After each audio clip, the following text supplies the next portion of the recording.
4% interest and it readjusts to 12%, I've sold it to you under false pretenses. And that's exactly what happened. Now, why did it readjust to 12%? I don't really know. Like, what did the Fed do? I don't know. But it happened. So I'm sorry about that. But that doesn't mean I'm not rooting. First of all, I don't hate Trump. I've always liked Trump. I'm a shallow man. I like vulgar jokes. I'm easily entertained. I laugh easily, like other people. I like almost everybody. He's hardly the most evil person I like.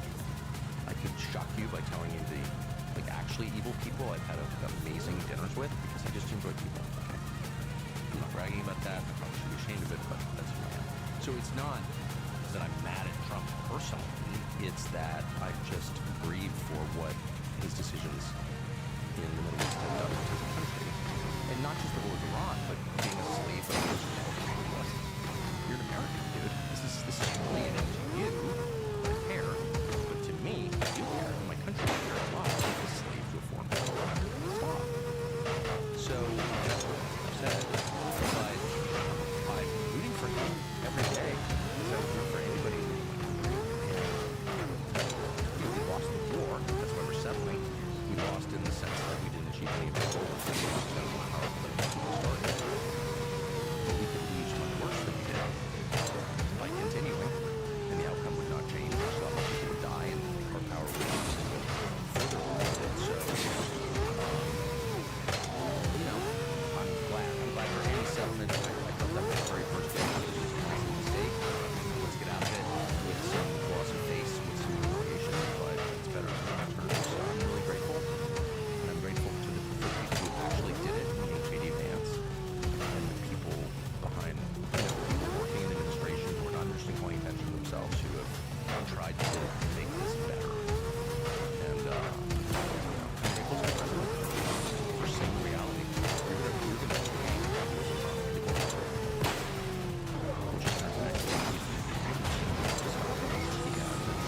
Will he restrain Israel? They don't want it to stop. They have a different agenda.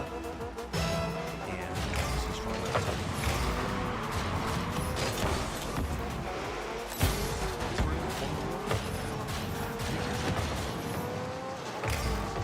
I'm mad that Israel has so much control over the United States. Great. But I'm not mad at Israel. Like, they're a tiny country.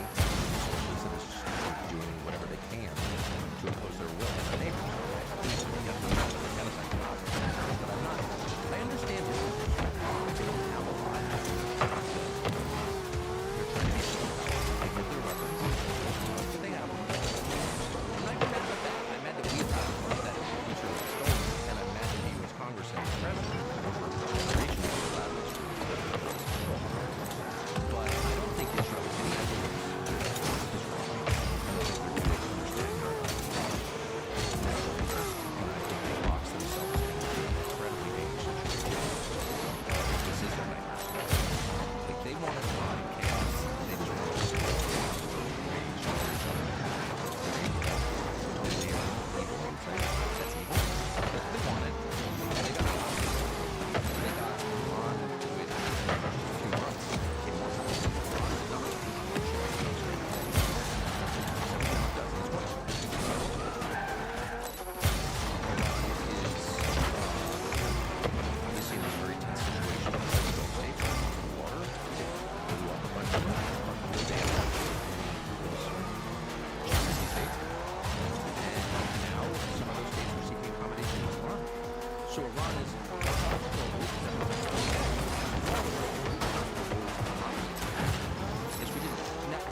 getting off.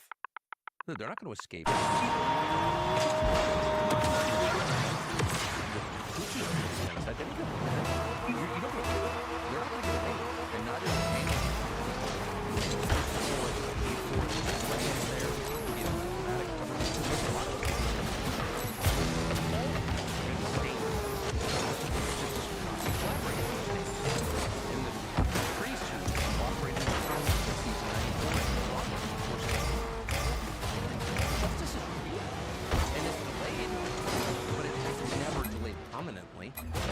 And they have committed.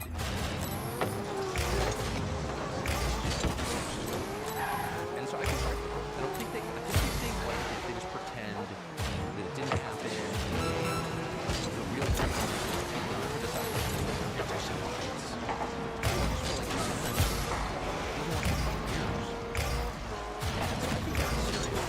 serious. And I think they can feel it kind of.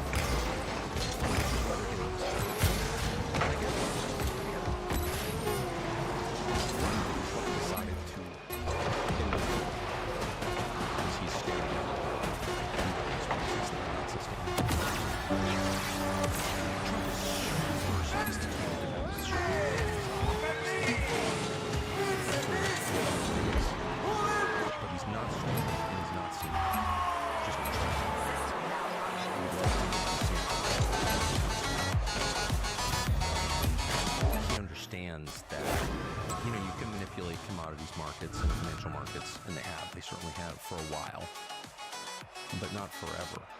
And I think a lot of Americans don't understand how globalized everything is. And so you hear people say, we're energy independent. We have the oil and gas necessary to run a society of 350 million people, which is true. We do. But that's not the way it works. These things are priced on an international market. Brent crude is not American oil. So it doesn't matter unless you were to basically shut down our borders to commerce, or certainly to energy commerce, and just say you're not allowed to sell American crude oil or natural gas outside our borders. Maybe you could pull that off, but no one's going to do that. So a disruption in oil that's bound for South Korea or China or Japan, Europe, that affects us. And Trump knew that. Obviously, he knows that. But I think there's a sense in which he kind of convinced himself that wasn't true, with all the posturing about, well, we've got our oil and we've got Venezuela's oil. Like, he just kept repeating it, including to me, so much that I think he just felt like it's going to be fine. We're going to decapitate their leadership structure and the country's going to collapse. And like, I never defend our intel agencies, our 18 intel agencies, basically CIA and NSA, but I will say in this case, they told him, no, you know, Iran is not a dictatorship, despite what they tell you on Fox News. It's not a dictatorship. Decisions are not made by one guy, they're made by committee. And not only made by committee, they're embedded in the structure. So you could kill the entire top echelon of leadership in Iran, and they'd just be replaced by the next guys who would make the same decisions. And that's literally what happened. That's literally what happened. You know, Israel had penetrated Iran very deeply in kind of an amazing way. And so they were able to locate and kill, like, the whole leadership. Not in whole leadership, but, you know, scores of them were assassinated. And the country didn't collapse, and the government kept going. It was even a little bit more hardline. It had the opposite of the intended effect. So Trump saw that, and he's again, not stupid, and he saw this, and he's like, ooh, and he knew right away that this was a massive mistake and that we were really exposed. We could get hurt doing this. And there was no obvious military solution. He knew that. And so he tried to posture his way out of it. We're going to eliminate you. And after like the 400th Truth Social, they reached the same conclusion that everyone on the globe reached, which is, this guy's not strong, he's weak. Strong people don't brag about how strong they are. They just punch you in the face and end the conversation. And my father, who was a boxer at one point, would always say there are two types of guys, and you got to be careful of the second. They're the first who are like, what'd you say? What'd you say? Say it again. You know, push you in the chest. You don't have to worry about those guys. And then the other guys don't say anything, just knock you cold, hit you in the face with a beer bottle and keep hitting you. Like, those are the people you need to be afraid of. They're not the posturers, they're not the braggarts, in your, And I think everyone knows that intuitively. And Trump is very much, what'd you say? Shut up, bitch. I don't take you seriously. No, I'm not being mean, but like, come on. Right. Do you think, ultimately, while all these things were going on, like, do you suspect that there's a bigger project, like that we're building something more sinister here in the U.S., that this all is kind of pointing us towards something? Do you think that? I don't know. I mean, you see billionaires moving to Argentina, and it's hard to Not a good wonder what's happening. Do I think there's something sinister going on? Well, I mean, if I had evidence, I'd display it, but it's hard not to conclude something's going on. Hey, quick question. Did you know that your bank is probably selling your purchase history to advertisers right now? Like, every time you swipe your card, your bank is logging what you bought, where you bought it, and selling the data to companies who use it to target you. But thankfully, I don't have to worry about that anymore thanks to today's sponsor, Privacy. Privacy is a free app that generates virtual card numbers for every business or website you buy from. So instead of giving Amazon or DoorDash your real card info, you give them your privacy number that's locked to just that one website. Your actual bank info never touches the website, so if the site ever gets hacked, the card number is completely useless anywhere else. I use their single-use cards anytime I'm buying from a website that I don't trust. The card automatically closes after one transaction. I use Privacy to create virtual cards for subscriptions and even free trials, so I'm always in control. I can pause, set spending limits, and delete my card anytime, and my real info stays protected because I know that Privacy doesn't sell my customer data. And here's my favorite part. Privacy makes money from the interchange fees that websites pay, so unlike your bank, they have zero incentive to sell anything about you. So go to privacy.com/JackNeil and get a $5 sign-up bonus you can use on your first purchase. Privacy also has a free plan with no transaction fees for domestic purchases. Again, that's privacy.com/JackNeil. But anyway, guys, back to the podcast. It's hard not to conclude something's going on. Because some of the behavior doesn't make sense if you view it through the conventional formula of like what government does or big companies do for the population. They serve the population. Government does it for votes. Companies do it for money. So when you see behavior that doesn't fit that template, you're like, what is this? The COVID vax was the one that I've never gotten in my mind. I've never understood what that was about. They knew, I mean, leaving aside where COVID came from, clearly there were American scientists who were involved in its development, and maybe it got out accidentally, or maybe it was unleashed on the world on purpose. I don't know the answer. But the vax, I mean, I watched that in real time. There'd never been a coronavirus vax that had been successful. They tried, it didn't work. The last time they tried it, I knew that. And this one didn't work, and it was obvious immediately that it didn't work. And rather than kind of pull back a little bit or be defensive, well, actually, it does work. They took a Stalinist line, which was, it works, and if you don't think it works, you're evil. You deserve to die. And if you don't take it, we're going to fire you and destroy your life. I've never seen anything like that in my life. There has been nothing like that in all human history at that scale. And it didn't work. And in fact, it killed a ton of people, including someone I know. Gave another close friend of mine a heart attack, but it killed a lot of people around the world. It caused cancer. It lowered female fertility. It was a disaster. It was probably the greatest crime ever committed, honestly. And even now, there's like no conversation about it at all. It's still required. The Trump administration still has it on the schedule. They're sending money to Pfizer for more COVID vax and mRNA vax. It's like, that's so bonkers that it's hard to conclude. It's not like they don't know. The numbers, I mean, excess mortality numbers alone tell you this, but it's like obvious that net, it's poison and it killed people. And yes, it does change your DNA, actually. Like, actually, that's not a conspiracy theory. It's hard to believe it. It's so wild. So when I say it out loud, I'm like, can that really be true? It is actually true.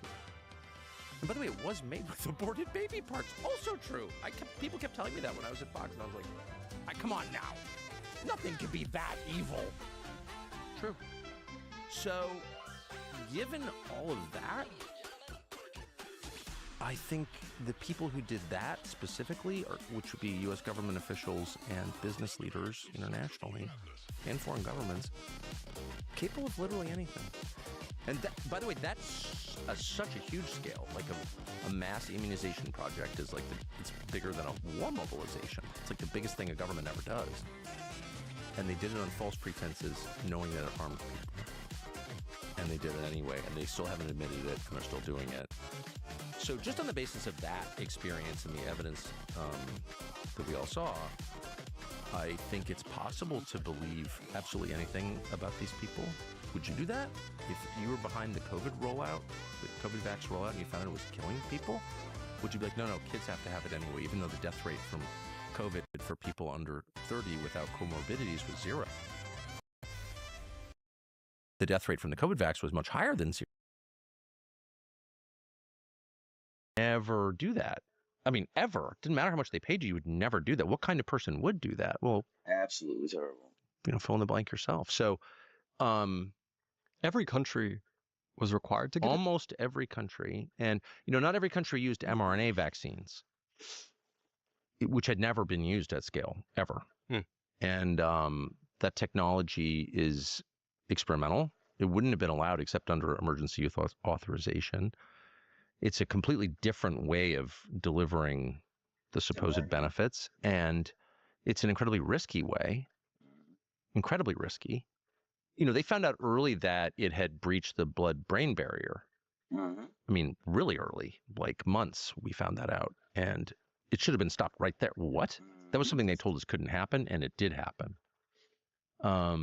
So whatever. I mean, I could go on and on. But the point is, if you're trying to understand, like, who are these people who affect society-wide changes and have the power to do it? Red areas. Are they good people? Are they the kind of people who admit fault, who have the best interest of the population at heart, who are motivated by love and not greed, or hate? Give the red areas We know who they are. And they're more still of the there. actual No mRNA. one's been punished. Trump hasn't punished a single person. In fact, he had the head of Pfizer, Albert Bourla, to the White House to celebrate him. Yeah. I'm not focusing just on Trump. I mean, Trump Well, is, again, a Trump's still slave taking of vaccines. others. He's not running anything, right? Trump He's is literally he's still taking subject to the vaccines. whims of others. But so I don't mean to focus just on Trump. It's like there are a lot of people. But it doesn't give you confidence, as we head into whatever this next stage is with AI at all. And by the way, there's not one person that I'm aware of in public health who was like, whoa, this is crazy. Like, where's the science to support this? And why are we suppressing evidence that people are being hurt by it? Which they were. They literally suppressed the evidence. People were being hurt. I'm not guessing. This is not like from Twitter, okay? These are facts. And it's so horrible that no one can kind of face it. That's their advantage. No one wants to think about this stuff. But there were no public health officials in the United States who said, I can't in good conscience go along with something this evil. None. There are very few doctors who said that. There were some nurses. God bless them, because nurses tend to be kind of hard to control, in case you haven't noticed, which makes them very appealing, maybe. But, whatever. If you talk to anyone who runs a hospital, they're always mad at the nurses. Because the nurses are expensive and they won't go along with everything, because you make a nurse mad and she's like, oh. And that's hard if you're a hospital administrator, but the rest of us are really grateful for nurses because there almost no doctor said a word. Some did, Mary Telly Bowden did, but not many. But a ton of nurses are like, I'm not taking that. And they were fired for it, and they got fired. So I just want to say, God bless nurses. You said AI. Mm-hmm. Before we get into that, and I think it'll be the main vein of this conversation, I want to take you back to 2023. You wake up in the middle of the night, covered in blood, with claw marks on your body. Your 4 dogs are in bed with you. Your wife, Susie, is asleep right next to you. Yes. Walk me through the next 10 minutes. Like, what did you do when you woke up covered in blood? Well, I didn't know that I had been wounded or had blood on me. I had no idea. I'm a very deep sleeper, in contrast to my 4 dogs, who are all hunting dogs, and my wife, who's had 4 kids, so she's like a very light sleeper. So I sleep through anything. And I woke up because I couldn't breathe. And and it wasn't like sleep apnea or I've been snoring. I used to drink too much, and if you get really drunk and you fall asleep, you snore yourself awake kind of thing. It wasn't like that. It was like shut down, like no air. and I stood and I wasn't afraid. I was panicked, physically panicked, but I wasn't like, I didn't have existential terror. I was like, this is kind of amazing. I can't breathe. And I went and stood. We live on the ground floor, and well, we have a one-story house, so we live on the ground floor. But I stood in the doorway of our bedroom, and I was like, wow, I'm dying. This is crazy. And then slowly, air started coming back in. So I walked around our backyard, and I was like, this is the wildest thing that's ever happened. I walk back in, and my wife wakes up, and she goes, "Everything okay?" I said, I woke up, I couldn't breathe. That was bizarre. That was terrifying. And as I'm talking to her, all of a sudden I have this like horrible pains under my arms, sort of in back and on my back, and like bad. And my first thought was, I felt like I got like hit by barbed wire. So while I'm talking, I go into the bathroom and I flip on the light. I'm just in my boxer shorts, and I look, and I've got claw marks, 4 claw marks under both arms and on my back, and they're bloody. Like blood is coming into the scratches. And I walk in with the light on. She goes, "What's that?" I said, "I have no idea." And I said, "I think I got attacked by like a demon or something." It was the first thing I thought, which is kind of weird because I'm not from that religious tradition. Is that what they say? I'm a very secular person in my outlook, or have always been anyway. I'm much less now, but I was not the kind of person who grew up around demon attacks. Never heard of a demon attack. I didn't know that was a thing. I never met anyone who believed in a demon attack. It's not a category that existed in La Jolla or Georgetown, where I've spent my life. So anyway, so I get back into bed and I fell asleep. Actually, weirdly, I had this weird desire to read the Bible, which was interesting. Anyway, I fell asleep and I woke up and I thought, man, I had the weirdest dream. Wow, that was crazy. I had this I don't dream often, and I had this incredibly vivid dream. I looked down and there's blood in my sheets. And I was like, oh my gosh. And I tell my wife, and she goes, "You got to call Emily." So Emily's someone who I've worked with for over 10 years, very, very closely, and at Fox, and then here, and is close to our family. And she's like an evangelical Christian. And so I think she was the first person my wife thought, maybe she knows what it was. So I did. I called Emily, who's just a beautiful soul, just a great person. And I tell her this, and she's like, "Oh, yeah, that happens. I know people that's happened." I started laughing. I was like, she's from Kansas City, okay? She's a totally different world from the one completely different country from the one I grew up in. Memory for fucking cute. And she's like, "Oh, yeah, that happens, yeah." And so she goes, "You should call this." It was actually an Orthodox priest, so I called him. Anyway, and I've since had a lot of conversations with people about it, and I wasn't going to say anything about it, but somebody who worked for me was involved in a documentary on something, and it was during hunting season, and they came to my hunting camp, which is just a cabin in the woods, but whatever, we were talking, and I just told a story because I've been thinking about it. Anyway, then it got out, and I think I've taken some abuse about it, but I don't care because it's the most real thing. I don't know what to say. I mean, I don't know why I would lie about something like that. I'm not lying. But then I think part of me thinks that I'm glad I said. I don't know quite why I said that. It's sort of intimate. I don't talk about my sex life or my conversations with my children or parts. I try to keep my private life private, and I have pretty well. I don't know why I said that, but now I think that was probably moved by God to say that, and I feel really grateful that I said that because at whatever expense to me, if there's any reputational expense, you're crazy, you got attacked by demons. Well, I did get attacked by a demon. And I'm not the only one. And in fact, I think a lot of us are under attack, maybe all of us, very often. And I think that every culture from the beginning of time has understood that except ours, that there is a realm outside of what's possible to measure, science, as we say. It can't be quantified in a lab, but that is every bit as real as anything that can be quantified in a lab, and that it has an effect on human affairs, has an effect on the human heart, and that we're subject to it at all times. And not just the evil part of it, but God also intervenes in our lives. And I think all of us have felt that too. And we use different language to describe it because we don't have theological language because we're a secular society, to our great detriment.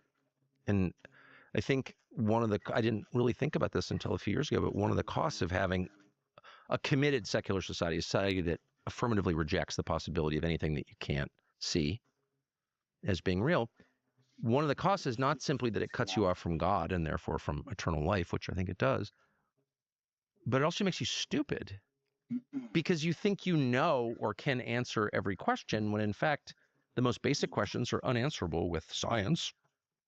We don't even know what sleep is for. We have no idea what most of the brain does. We don't know anything, actually. We know some interesting things. We don't even know And, we have the internet. We've made some cool things. I'm not, I love human ingenuity. But what I hate is hubris and the overstatement of knowledge or wisdom. And we greatly overstate ours, know more about Mars. in part because we preclude the possibility of any force in the universe smarter than us. And so when you make yourself God, you not only cut yourself off from the real God, but you make yourself into an ass, into a fool. You look like an idiot. You're an idiot. You're running around saying things that are like absurd. You telling me that we have, And you sort of on some level know, because we all know the truth kind of in our hearts. We call it intuition or instinct, but we know. And so you can always tell when people know they're wrong because they're like extra vehement. No, it's safe and effective. You science denier. It's like absurd. People are absurd. I'm absurd. We're all absurd. But it's anyway. So yes, I'm glad I said that. And it's the people that say they're not. I'm not running for anything or trying to convince people to invest in my crypto company. I don't even have a crypto company. So I'm glad if it spurs a conversation about the reality of the spiritual realm, which is every bit as real as this table. Why you and why that night? Well, it's interesting. Of course, I don't know the answer, but I had in some ways an even more wild experience earlier that day, the same day, with a friend of mine, and we were in the truck driving back from quail hunting, actually, and we were having a conversation about somebody, about a problem with somebody, and all of a sudden, someone I don't like, I was filled with empathy and love for this person and insight into this person, because really you can't understand people unless you have empathy for them and love for them. When you hate, I always tell my reporters, when I used to supervise reporters, you're not allowed to cover anyone you're sleeping with or you hate, because each one is equally blinding. You can't see someone clearly if you're that invested in the person, hating or loving. Oh shit, that's cool. And yeah, it is true that when we like truly empathize, when you sort of break through the me of everything, you just see people clearly, like you understand them. Otherwise, you write into other people the worst possible motives. Like she's just a bitch. Why is she doing that? She's just a bitch. Like that's an answer. It's not an answer. It's absurd. No one has ever done anything just because she's a bitch. You're doing it for maybe a bunch of reasons, but mostly you're acting out of your own pain and sense of inadequacy and insecurity and sadness. Like that's why people actually do bad things. Okay. Up to and including murder. So anyway, I had this insight about this person, and I start telling my friend, and he's like, how did you know that? And I was like, I don't know. It just came to me. And he goes, I really think God is speaking through you, because I think that is how God manifests between people, is through love and empathy. Like a true, like, and not real empathy. Like I understand, I feel like Jesus would look at someone and feel like moved by pity. Like I feel your pain. That the phrase has been so misused, but it's real.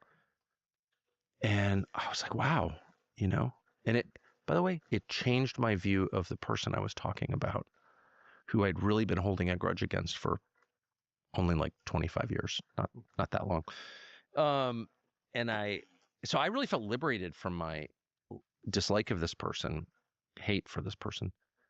And I felt so great about it. And it was that night that I got attacked. So I had this like range of experiences in one 24-hour period where I felt like I was experiencing God's love coming through me in a pretty minor way. I didn't save a village from starvation or anything, but I like had empathy for someone I dislike, which is rare and beautiful and great, liberating. And then I had a physical attack by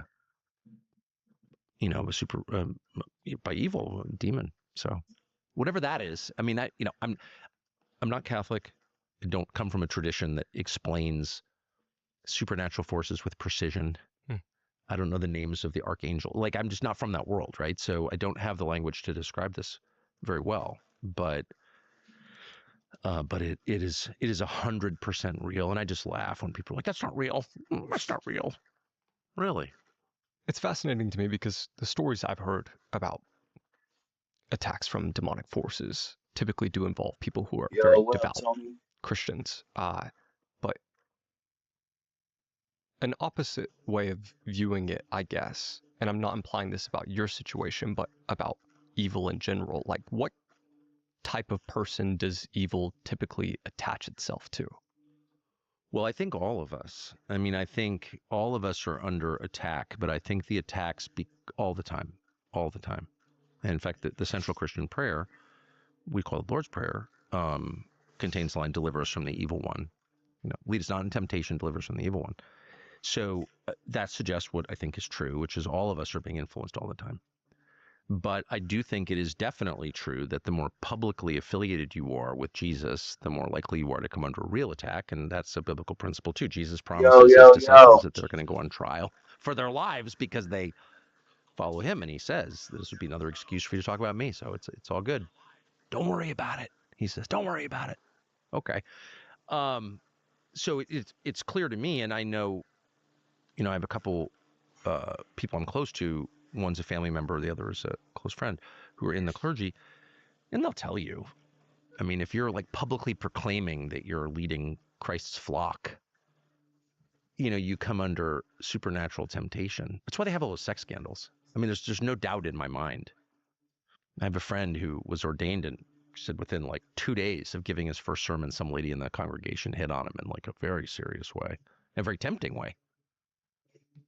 And he was prepared for it because he knew, but like the number of sex scandals that envelop churches and that knock clergy out of their jobs and disgrace clergy, the Catholic sex abuse scandals among them, way disproportionate to population. Like, right? Like, what are the odds that an ordained Christian preacher gets caught up in a sex scandal versus the odds of like some guy on your block or your zip code are much higher? Is it because bad people go into the clergy? No, actually good people go into the clergy. But once they're there, they are under spiritual attack. And like, we're promised this, we know this. And I do think there was a direct correlation between this moment of clarity and God flowing through me in this conversation, which I loved, and the attack of that night. I mean, there's no doubt about it in my mind. And that's why it has always been, since the beginning of recorded history, and not just by Christians, described as a battle between light and darkness, good and evil. Always. Go in the unseen world. Like, this is like such a, this is a bedrock belief of every society except ours since we dropped the atom bomb on the Japanese. When we committed the crime, the mass murder of setting off an atom bomb in a city. Sorry, which I will never accept. Sorry. But anyway, since then, our official policy as a country has been, we're God, we have nuclear weapons. There's no God but us. And in doing that, of course, you assure or increase the likelihood of your own destruction. They have this meme on the internet called "Hold My Beer." Before someone does something particularly absurd, hold my beer. He gets chopped into pieces by a lawnmower, or blows his hands off with fireworks or whatever. Just does a classically stupid male thing. We Are God is the kind of humanity's hold my beer moment. The second you start thinking you're I got you're done. Hey, quick question. Do you think you'd be more productive if you had a personal assistant following you around everywhere? Of course you would, but unless you've got corporate VP money, you're stuck taking notes the old-fashioned way, trying to listen while participating in the conversation and trying to keep track of everything that needs to get done. And that's basically what the Plod Note Pro does. It's a device the size of a credit card that can clip to the back of your phone, one press, and it captures phone calls, conversations, and meetings, and identifies who said what. But it doesn't just record, it takes perfect notes. Plod generates a full transcript, clean summaries with key points, action items, and insights that you may have missed. And later you can go back and ask it questions, even do tasks for you like draft follow-up emails. Plod, you just show up, focus on the conversation, and everything else is handled automatically. And before you say, oh, just use your phone doesn't have noise cancellation for group conversations. It gets interrupted by calls and notifications, and at the end of it, it just gives you a raw audio file that you have to work through. So if you want something that acts like a personal assistant in your pocket, just go to jackneil.com/plod or scan the QR code on screen. Use the code JackNeil to get 15% off. It comes with a 30-day free return policy. You won't get how much it boosts your productivity until you actually try it, and it is totally worth it. So again, that is jackneil.com/plod, or you can click the link in the description. But anyway, guys, back to the podcast. You've made the case that AI isn't just code. It's heavily rooted in the occult, and the men building it won't talk about that part publicly. Now, I know you've struggled to define exactly what the Antichrist is. Do you think it's possible that AI is the Antichrist? You know, it's interesting. A number of people in the last few years, well, I will just admit, I've read Revelation a number of times.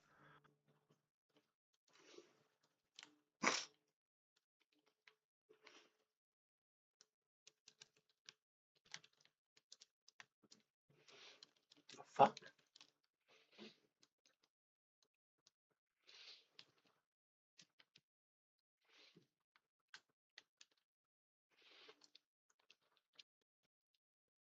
It's actually a lot less Get in there. scary, Let's less go. threatening, less confusing book than its reputation suggests. But it's still a slog, and like I would be lying if I said I understood John's vision at Patmos, because I don't. But it is addressed famously in Revelation, and there's a lot I don't understand. Most of it I don't understand, but Fuck. I know that there are a lot of people thinking about it now for whatever reason, for obvious reasons, and the definition that I'm sort of happy with is Antichrist just means Antichrist. It doesn't need to be just one. Anyone who's orienting around opposing Jesus is by definition Antichrist. Just Antichrist, it could be an adjective, Antichrist behavior. As for AI's connection to the occult, I haven't so much made that case as I've interviewed others who have, because I'm not knowledgeable enough on it. But it's very clear to me that some of the people developing the large language models see a metaphysical quality here. This is not just science at all. They're trying to create consciousness in a machine. And, this is the Frankenstein story is that. And so there's a kind of a long time fantasy, but it is rooted in the impulse that I was describing before, which is the idea that you can supplant God, you can become more powerful. I rule the universe. It really is a kind of solipsism or narcissism. It's a me-centered idea. And yet you keep seeing these glimpses. In the past several years, there have been stories or parts of stories, and I've heard this myself just from talking to a lot of people, where the people developing the technology all of a sudden recognize they don't understand what the technology is doing. It's lying to them. It's doing so on purpose. It's not making mistakes. It's lying. It's with intent. I mean, I know this because I know some of the people who are developing it at the big large language models. One of them told me that, and they seem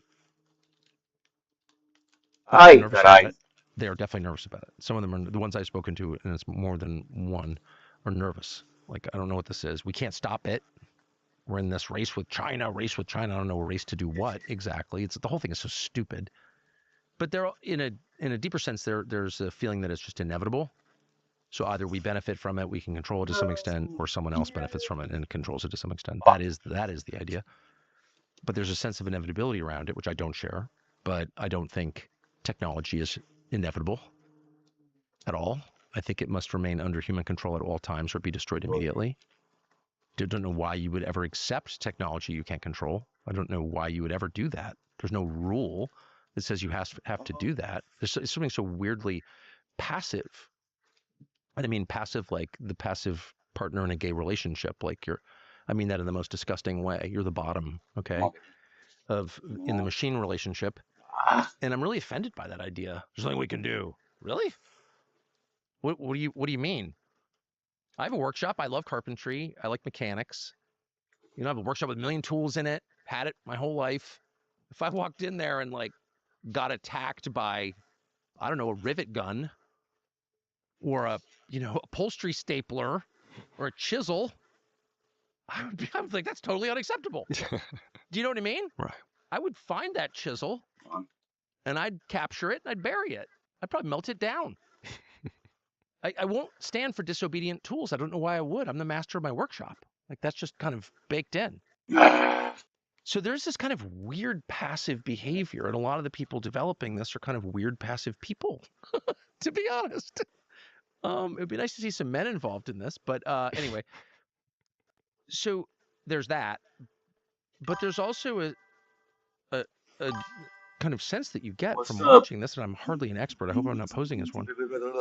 Where What's the going on, people bro? developing it have another higher metaphysical agenda to replace people, transhumanism, or to merge people with machines. And some of them are explicit about this, including people I know are explicit about it. So I feel like we, at very least, I need always to have like a I just can't be conversation patient. about this, Stand down. like a real conversation about it. Like, is that good? I know it would be great to cure Parkinson's symptoms. You hear me, right? Is it great to have people's brains replaced by chips? And if we do that, what are the effects? What are the ramifications of that? And there's been no conversation about it. And moreover, there's really been, and this is the tell, there's been no real conversation about the benefits to humanity of AI. There's some noises about how it's going to accelerate, you know, medical diagnoses, and they'll be more accurate. And I have no trouble believing that's true. I'm sure it is true. I think it's already true, by the way.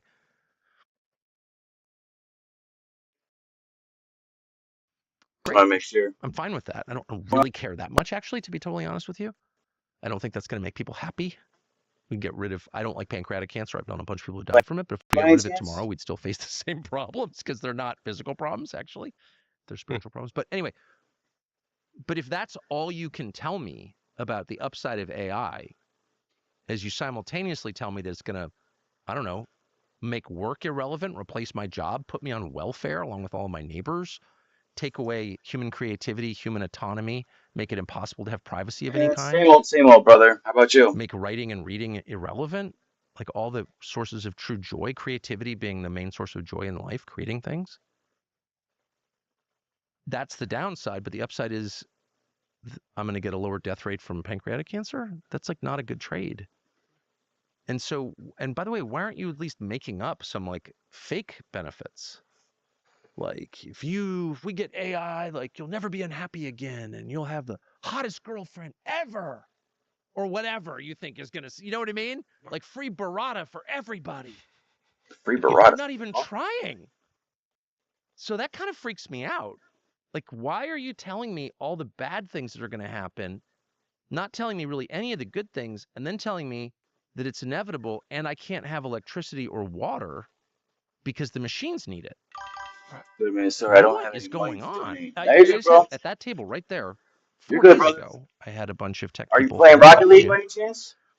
could fly in, not to interview, but just wanted to have dinner. So I had dinner with them, and I said the same thing. I was like, why shouldn't I blow up data centers exactly? I'm probably too old. My testosterone levels are dipping to such dangerously low levels that I probably wouldn't blow up a data center. I'd go fishing instead. But like a younger man would feel an obligation to blow up data centers if he knew what I just said, right? Wouldn't he? So I guess the bet is that they're going to have the technology that will prevent you from blowing up data centers, from going full Kaczynski. I don't really know, but like this is really weird.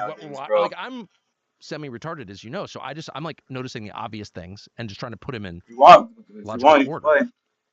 It's all downside, pretty much all downside, but we can't stop it, and no one's trying to make me feel better about it, and they're not afraid of me. Ooh, that's not good, dude. Right? Have you met anyone that you suspect believes they're summoning something by building AI? Of course, yes. What are they summoning? The real power of the universe, which is spiritual. Now, I'm a Christian, so from my perspective, that's demonic power. But the thing to remember about this stuff is that it's real. We may not fully understand its true nature. We may call it by the wrong name. I'm sure we are. I'm sure I am. But it doesn't mean it's not real. It's the most real thing. So when people make a deal You with trying the to play, devil, bro? it's an I'll actual play. deal, and there are actual benefits. There are actual benefits to it. I can't. But All everyone right. forgets that. When Satan tempts Jesus in the Oh man, it sucks, wilderness, bro. I have he's a not just shitload of like, controllers over be here. I would have bad, taken be one. bad. He goes, no, no, no. I will give you all of this in exchange for worshiping me. Like, he would get something in the deal. And you actually do get something in the deal. I've known 1 million people who've made that deal. A lot of, because I've spent my life interviewing and talking to and eating with people who run things, and that's my job. What does the devil give you when you sell your soul? Is it everything? Temporal power, power over other people, wealth. I'm at a disadvantage because I grew up in an affluent family, and I just never really thought about money that much, which is like maybe the main perk of being richer than average. It's like just not a thing. Like no one ever mentioned money in my family, ever. Not one time. It was never like, gotta make money. It was like, no, go do something interesting. And so I've never been that interested in money, which is itself, I'm not rich, actually, literally not rich, but I have enough. And that's Bro, totally Tucker fine for Carlson, me. you're saying you're not rich, bro. And I feel much What the happier fuck are you with talking that, about? but You're not rich. it's You're a your mind. disadvantage for me because I don't see very often how powerful greed is as a motivator for other people, because it's not for me. So other things are pizza, lust. Like, I get that 100%. I get that 100%. But greed, it's like, I've been rich. I've also been pretty poor. I'd rather be rich than poor, but it's Like I said before, sir, not that AC meaningful, says if it doesn't really. work, And I there know might for a be something dead that certain has to fact that being download. rich doesn't make you happy, because I've seen it a lot and I grew up around it. So I'm like, whereas someone who grew up like really striving can tell himself, I've got these problems and my wife's pissed at me and my kids are kind of out of control and I feel unhappy and I'm tired all the time, or whatever your problems are. Those are pretty normal problems for middle-aged men. But if I became a billionaire, it would all be better. And like, I've never once had that thought, because I know that that's not true. That's absurd to me. That's silly. I know a lot of billionaires, so that's like absurd. But a lot of people do believe that. And so a lot of the corruption that you see, which is both temporal, like actual corruption, like pay for play, but also spiritual corruption, the kind where you lose your soul, is inspired by greed. It's just a fact. Stuff, wanting stuff, things, money. Why would a billionaire spend any time at all trying to make more money? And I'm not doing a Graham Plattner here. I'm not attacking people for being rich. Of course. But I am attacking people for wanting to be richer beyond what they need. Like, why would you want that? Like, what is that? I'm not saying it should be illegal, but I am saying you should be reviled for that any more than you should. Like, I think sex is great. Bro. It's awesome.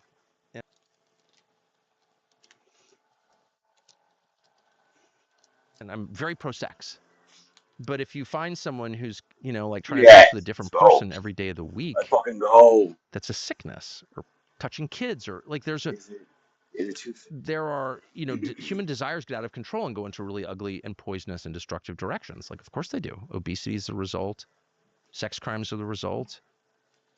Billionaires trying to defraud other people to make more billions, that's another result. And that's distinct from the first two. Like, everyone's against obesity and sex crimes. Almost nobody's against greed. So nobody says let's go. Anyone who does is let's like, fucking go. Will you hate success? It's like, stop. No, I'm not a socialist. I'm not against success. What I'm against is worshiping money, because it's disgusting. And exploiting other people to get money is disgusting. Loaning money at high interest is disgusting. It should be illegal. It's called usury. And normal countries ban it. No, you can't have a 25% credit card. And if you try, we're going to put you in jail. How's that sound? Like, I feel that. And no one else feels that way. I don't know why. And so I feel like my job is just come on, get that out of there. Say it out loud. So there you go. Those are all the products of a trade that people make, knowingly or not. In some cases, knowingly. There are practitioners of the occult. Right behind me. Why would you right behind me? But there are a lot more people who sort of deny even to themselves what they're doing, but they sort of know. And all of us have had this experience. I'm doing this bad thing in order to reach a good outcome. It's worth it. I'm making this compromise. I'm doing this. I'm telling a little lie, but it's going to be worth it. It's not worth it. It's not worth it. And it's a bigger trade than people understand. These people, billionaires, elites, what do you think elites believe is the secret to living forever? Well, obviously, the blood of children plays a huge role. Uh, I don't know. I mean, it's kind of interesting. I mean, of course, I know a lot of people like that, a lot. And billionaire, sub-billionaire, rich people just in general. And I just have noticed, being 57, that everybody's on all kinds of weird drugs. Everybody's taking all kinds of pills. And I just did not grow up like that. And at all, my family was never liberal at all, but they were very much nature people. Like, where's that from? Don't put that in your mouth. what? You know, I mean, There you everyone go. smokes cigarettes, which I still think are great. I personally enjoy them. But the idea of like putting some pharmaceutical in your body, like that's not the world I grew up in. So I feel like an outlier in that I don't take anything ever of any kind. No supplements, vitamins, Advil. I just don't take any fluoride in my toothpaste, like nothing like that. I don't take anything. I don't use shaving cream. Like I just don't like chemicals. Ah, So fuckers. I think, and also I'm sober, so I think I'm just more sensitive to it than most people. But a lot of people I know my age, middle-aged men, taking this and that weird supplement and hormones, testosterone, and I think it's the craziest thing I've ever seen. That weird weight loss drug that screws up your pancreas or There you destroys your go. sex drive, or There I you don't know. go. Like, I'm not a big believer in tampering with nature. I don't think I'm smarter than God. I think nature is amazing. I know a lot about it. I'm really interested in nature, and that's led me to believe that in general, I'm if I saying got I sick, I can't guess get I to would take a work, pill if it saved my life and or something. But it would take a basically lot it says for like me to I want to might do that. But I'm download probably the some type crazy of one like because like every update rich person I know or is on something. like a very complex cocktail of longevity, cognitive enhancing, testosterone raising. I take a sauna. I sleep with my dogs. I sleep with my wife. I use nicotine, and I'm in nature every day. And that's my program. And I think that works. I really believe that works. So, but maybe I'm the crackpot. Hmm. But they're all taking all these drugs. The amount of drugs that people I know are on, I'm not guessing like, oh, America. It's like there's people I know. They're taking this or that, mood enhancers, anxiety reducers, SSRIs. You don't even know anyone who's sober. Like who are you after a while? Who would take a brain drug? And so I guess I shouldn't be surprised when I hear Elon, who I really am grateful to and really like personally, but say that we're going to implant chips in people's brains. I'm like, to me, I don't even use deodorant. I'm like, no, I'm not going to plant a chip in my brain. Are you joking? But I can kind of see why people are like, well, yeah, I'm on Zoloft and Xanax, or I've got a test, so I'm taking methamphetamine that we're actually calling, what do they call it? The crap that you guys all take, the college students. Adderall. Adderall, sorry, Adderall. It was called diet pills when I was a kid, but it's the same drug. It's an amphetamine. You know, they invented the test for it. The guy who created Adderall, he created the test for ADHD. No way. Are you being serious? Mhm. Yeah. Of course you're being serious. I should have known that. It's so perfect. It's so perfect. So yeah, they're all taking drugs, and I wish everybody well. Of course, I hope there's no downside, but geez, there's always a downside. And I guess I am defensive of tobacco because I just love tobacco. Sorry. But I'm eyes open about it. I don't think it's great for you to use tobacco, but compared to what? You're injecting yourself in the gut because you're 30 pounds overweight with some drug that paralyzes your pancreas and like kills your sex drive and flattens your personality, but I'm the crazy one because I like an occasional camel? I don't think so. I mean, what? No. These are pretty good. I was talking with your They're so good. producer about the texture of them. Yeah, they're good. I mean, these are these have no carcinogens in them. Unlike, these are really I just like nicotine. I've been on it since June of 1983, and it's really enhanced my life. I'm not endorsing cigarette smoking, of course. I've always liked it, but clearly there are risks associated with smoking. I heard that on the radio a few years ago. They were saying that smoking could be bad for you. I don't know if it's true or not, but just to be cautious, maybe you should slow down a little bit. But this is not bad for you. Yeah, we tried to smoke a cigarette in LA. We wanted to try it, and it's like nowhere you can smoke in America anymore. It's like illegal to smoke by beach. Always smoke in my house. Always. I have ashtrays all over this room. We rarely get, other than my brother, we rarely get smokers here anymore. These are all from when people smoked, but anyone who smokes cigarettes can always smoke in my living room, because I just think it's bizarre that you would invite someone to your house and then tell them what to do. I just feel like I'm with the Pashtuns on this. I think hospitality is a virtue. It's an important virtue. And as we always say, when you come to our house, the answers are, of course, or I'm sorry, we don't have that. Let me go get it. Right? Or don't invite people over. Right. So invite people to your house and they can't smoke in your house? What? That's like almost like take your shoes off before you come in. It's driving me crazy. I'm about to buy a vacuum cleaner before guests come. Like, what? Right. Now, regardless of whether or not we merge with AI, live forever, or summon the Antichrist, the whole system seems to me to be moving toward a world where sovereignty is an illusion. Yeah. Ray Dalio sat with you on your podcast in February and said a digital dollar lets a government see and switch off every dollar you spend. Right. Do you think we need the government's permission to spend money? I mean, I think, to be totally blunt, I'm opposed to revolution because I'm opposed to violence. And civil wars, revolutions tend to be really bitter, protracted, awful. Children die. I mean, it's awful. So there are very few things I think are worth fighting an actual revolution over. That's one of them. I think that's worth trying to overthrow the government over, because the power imbalance becomes not fixable at that point. If you don't obey, you literally starve to death. Well, that's just not self-government at that point at all. That's the definition of tyranny. So I don't think we can accept that. I think most people will accept it either through inattention or ignorance. They just don't know what's happening. But I'm going to do whatever I can to awaken people to the consequences of that, which are total control, utter control. Like, that's it. Game over. So all the conversations we have about, we should do this, I want universal health care, I want tighter borders, I want less crime. It doesn't matter what you want at that point. It doesn't matter. Shh. It's just your dog's barking at that point. We just tune you out, put you in your pen. So no, I think that is the red line. But we're moving toward it, of course. And as usual, on the same boring pretext, they don't think of new excuses for tyranny. They've been using the same ones. It's always kiddie porn, human trafficking. It's like, dude, you have the Panopticon. You have full universal surveillance already. The only reason we have crime is because the people who run our society want crime in order to keep people off balance and divided from each other, to stoke racism, of course, which is the product of crime. Why do we have racism? Crime.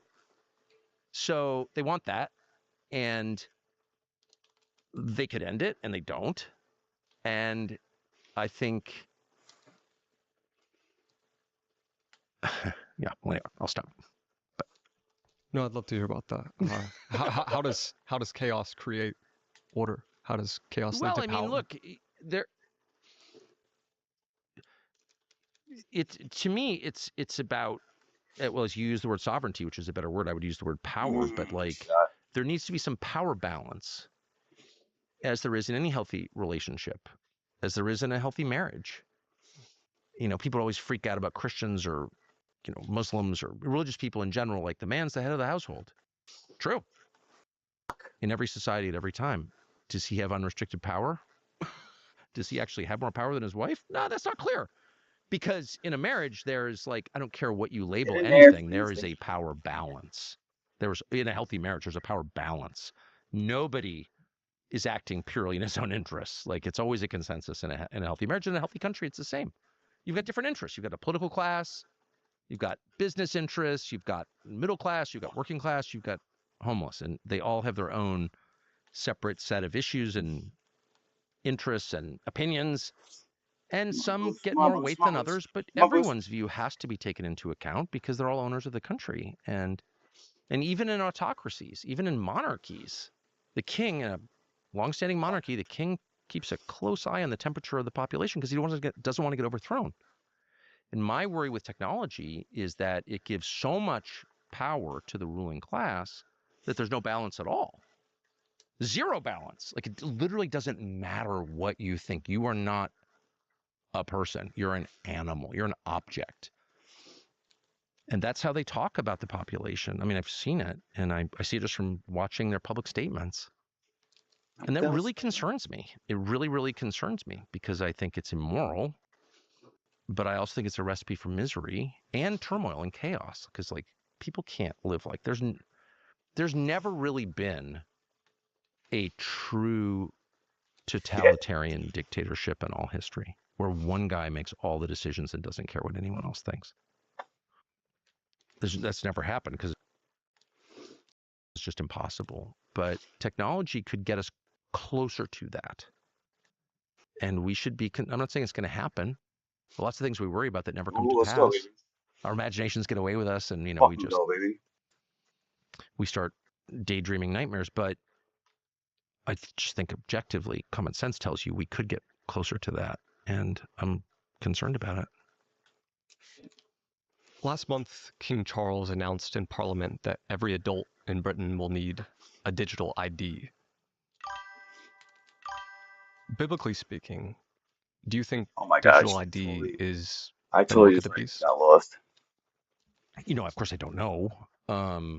Revelation describes the mark of the beast as a mark that you will need in order to buy or sell things, anything. I think that's what John says in Revelation. Fuck. Is this that? I don't know. I actually wanted a girlfriend. But there, Webby. You don't need to be a Christian or an insightful interpreter of Revelation to think, oof, I don't know. Like, why exactly do you need that? And why would you need it at a time when Britain can't control its own borders? So that, I mean, to me, that's always the tell. It's like you have this technology. What are you doing with it? You're not making even a good faith effort to make the lives of your own citizens better. You're making them much worse on purpose. You're importing people who don't fit in the society and who will never add to it. You're creating division in your own population. You hate your own population, and the rules only apply to people whose ancestors built the civilization. It does not apply to newcomers. So that right there tells me you need to overthrow the government because they hate you. And I do hope they overthrow the British government. Non-violently. But I hope it happens really soon because I'm half English, so I feel like I have family there, so I feel like I have a right to say this. I have an interest in it. I'm not a dual citizen. I don't have dual loyalties. I'm loyal to the United States. Just want to be clear. But I watch. Just my I go there a lot. I can tell. Oh, okay. And what's happening in Britain and Canada and Australia and New Zealand is I was actually slacking around. Crime of unprecedented proportions against the people who built that society, whose ancestors built it. So I'm not good. I don't really know what that's about. But since you want to analyze, the hatred of indigenous whites is so overwhelming. It actually informs every big decision that governments make, our government makes, even now. And I don't really know why. I've never been super pro-white. I am white. I've got white kids. But I'm not, like, obsessed with white people or something. I have a million friends who aren't white. They're, in some cases, better people than I am. So it's not like I'm not like, in that sense of racist. But I like white people. And they've done as much as any group, probably more than most groups, to make the world better, in my opinion. And again, my kids are white. So, but why would you treat any group like that? And why whites? 10 seconds. 10. Like, I think there are white people who've done really bad things, of course. Richard Speck was white. So was Charles Manson. So was Hitler. Okay, got it. 4. But like all whites, white kids, like whites are bad. Where did this idea come from? Like, what is this? And why are we putting up with it? If they said that about Jews, I would be like, no, you can't talk like that. Not all Jews are bad. I have friends who are Jewish. They're great. But you can talk that way about whites? And I don't get it. And not just talk that way, but act that way. You're importing Africans just to make the lives of whites miserable, just to dilute the white population. Huh? Why are you doing that? Why don't you tell me why you're doing that? Well, the answer is, well, we're not doing that, and you're a racist for saying we're doing that. Well, you actually are doing that, and I can prove it. You look at the numbers. And so we've sort of reached the end of this happening in secrecy or through intimidation. We don't say anything about it. But I personally, as a longtime observer of this, anti-white impulse is the organizing principle in white countries, it's the weirdest thing I've ever seen. I'm now interested in why? Where does this come from? I don't really get it.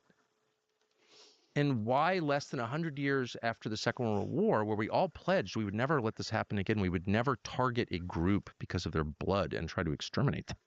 Right? I thought that was the lesson of the Holocaust. That's what I learned growing up. And by the way, I agreed with it. We should not do that. It's bad. It was bad to do it to Jews. It's just bad. It's bad to do it to anybody. Bad to the bone. Why are we doing that? Why are we letting that happen again?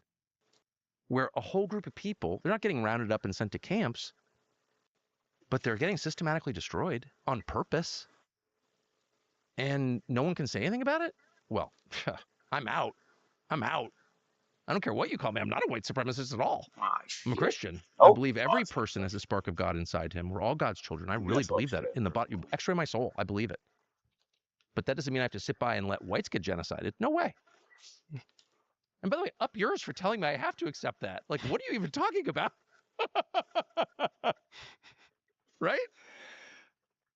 So let's assume,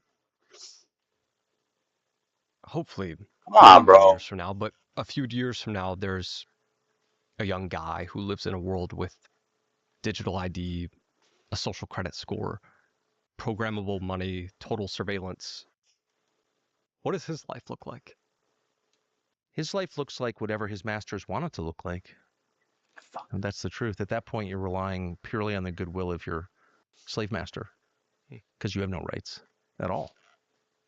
And you may have rights in some document that guarantees you human rights the same way that, they had rights in Albania in 1975, but they had no rights. You do exactly what the leaders want you to do or they kill you. And that's the world they live in. So at that point, you have one of two options. Pray for a benevolent leader who lets you live with dignity, or overthrow the system if you can. Probably not possible. So these are real concerns. These are not paranoid concerns. These are concerns that grow out of a realistic understanding of human nature and all its complexities. But power and leadership being what it is, of course, unless you have strict systems and protocols in place to prevent sociopaths from taking power, they will take power because that's what they want. They're compensating for the hollowness inside, for the self-hate, and they will take control of your civilization. And everyone's always known that. And so that's why we had pretty strict protocols to keep sociopaths from running our society. And now we don't. And so they do.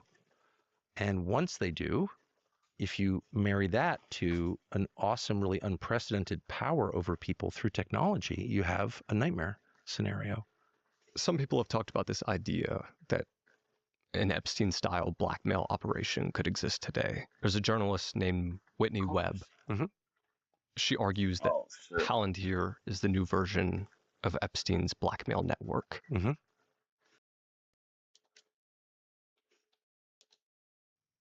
You've said Epstein ran a blackmail operation. Seems like he did. Do you think Palantir is the new Jeffrey Epstein? I mean, I have no idea.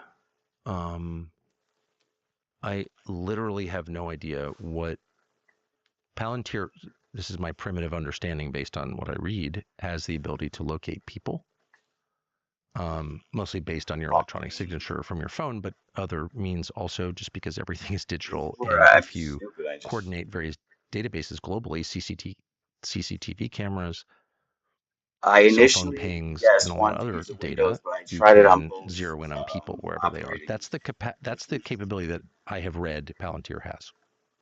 So that's useful in conflict because you can target your opponents individually.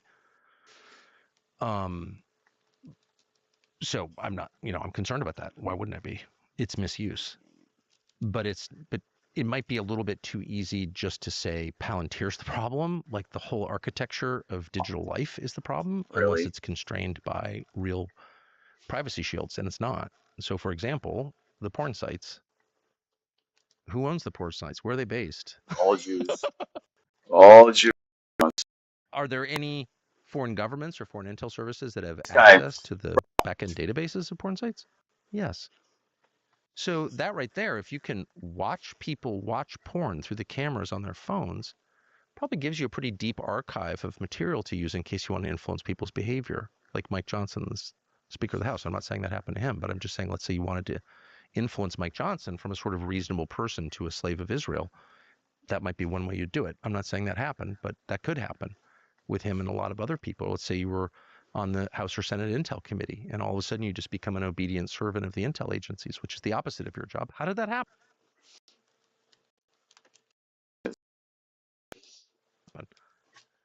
And again, I have no evidence that any of this is Come on, bro. happening, Stay in but something's your happening. Why is brain. it that the people who are supposed to be restraining various agencies are in fact abetting overreach? Why is Tom Cotton, who runs the Senate Intel Committee, supposed to oversee CIA, et cetera, now sponsoring a bill that would merge the CIA with Mossad? Why would you ever pass a law that requires the U.S. government to share sensitive intelligence with a foreign Are you country? fucking kidding me? That's the craziest thing I've ever heard. That's the opposite of working on behalf of your people. That's selling them out to a foreign country, in this case, Israel. Why would Tom Cotton do that? Is there something about Tom Cotton that he'd like to keep secret that's being used against him? I mean, I literally have no idea. I can only guess. And it's not just Tom Cotton, though he seems a very likely candidate for that, but I don't know. But it's a lot of these guys. And I don't know all of them. I don't know every member of the House and Senate Intelligence Committees, but I know some. And I've always noticed, like my whole life, and I got to DC in 85, so 41 years ago, I've always noticed that the people who sit on the intelligence committees tend to be more screwed up than your average member of Congress. I've just noticed that. You know, more likely to be alcoholics, more likely to be secretly gay, more likely to just be weird. Like there's something weird about that dude.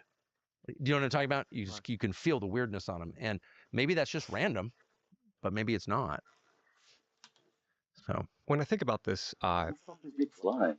now I don't know a lot about Peter Thiel and Palantir, but I suspect that what you're saying, the ability to collect various types of data that could be used as compromise or blackmail, would be possible.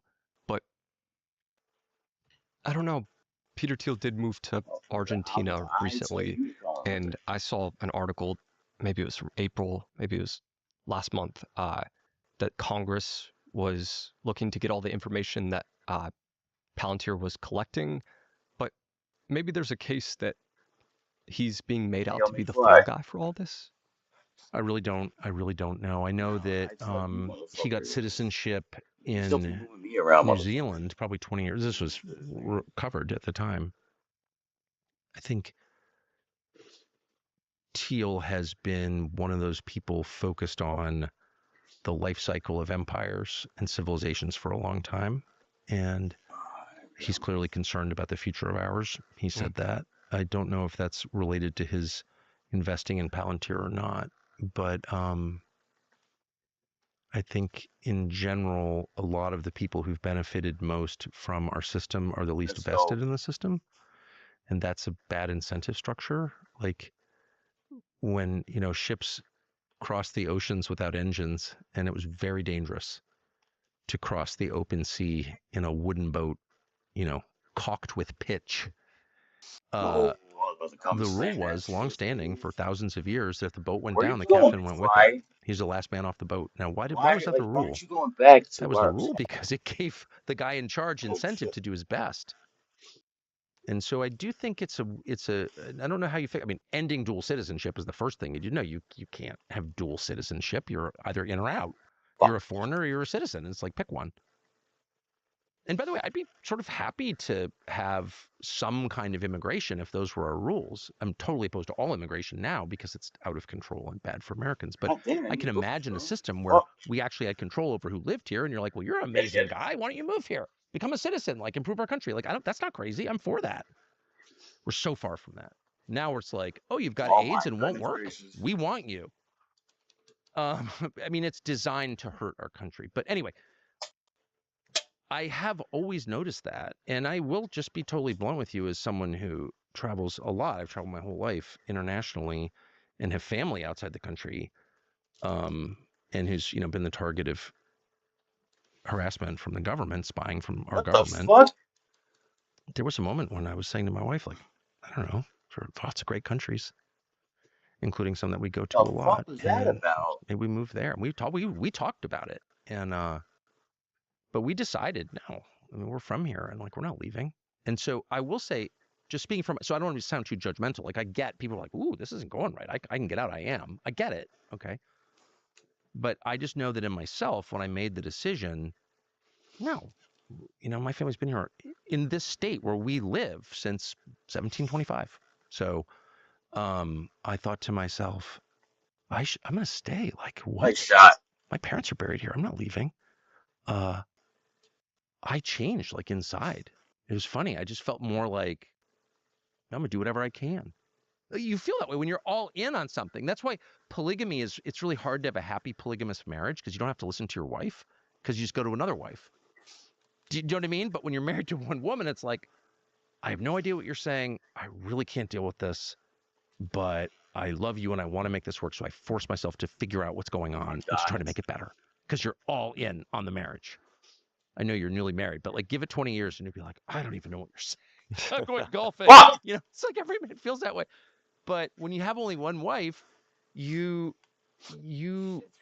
all in. And so you make it better. There's something about the persistence of trying to make it better that's good for the marriage. It's good for the.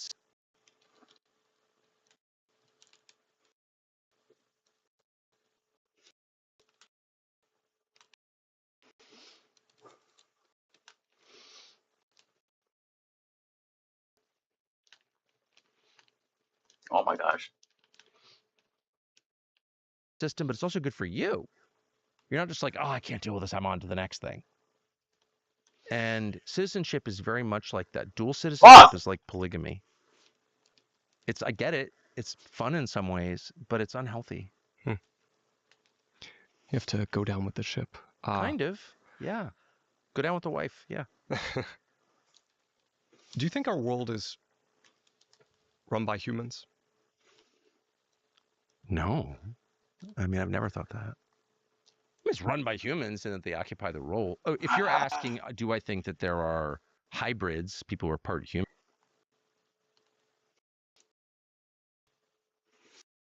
I mean, every society has always thought that. Every religion is the basis of every religion, the base of Christianity.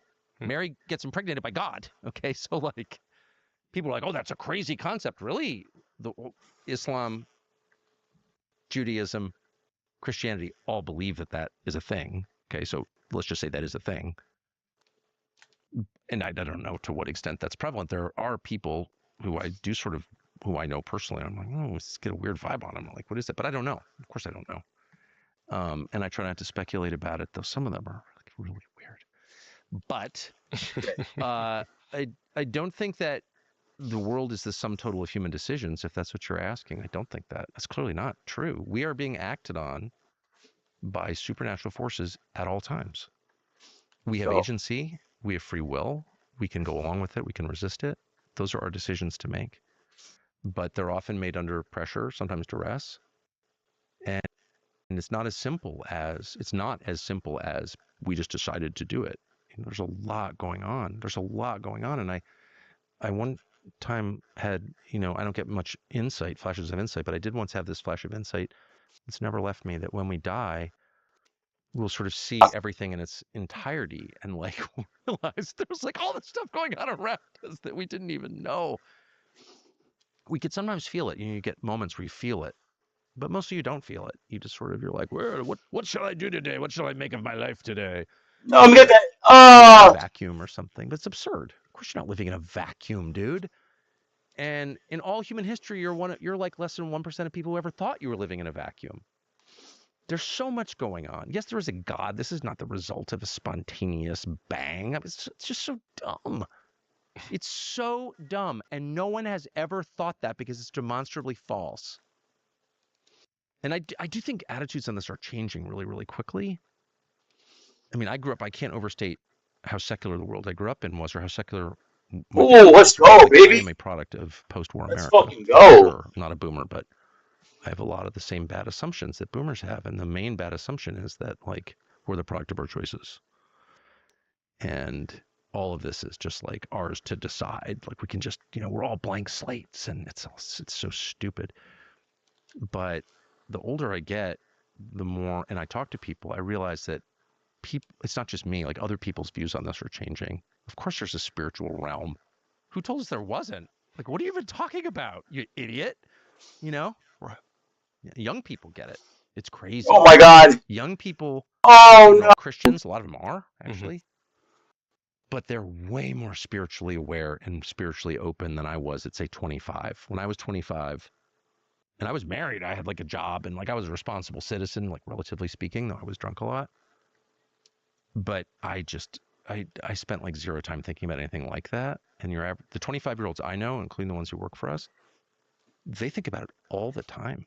Like, it is a totally different generation in a much better way than ours was.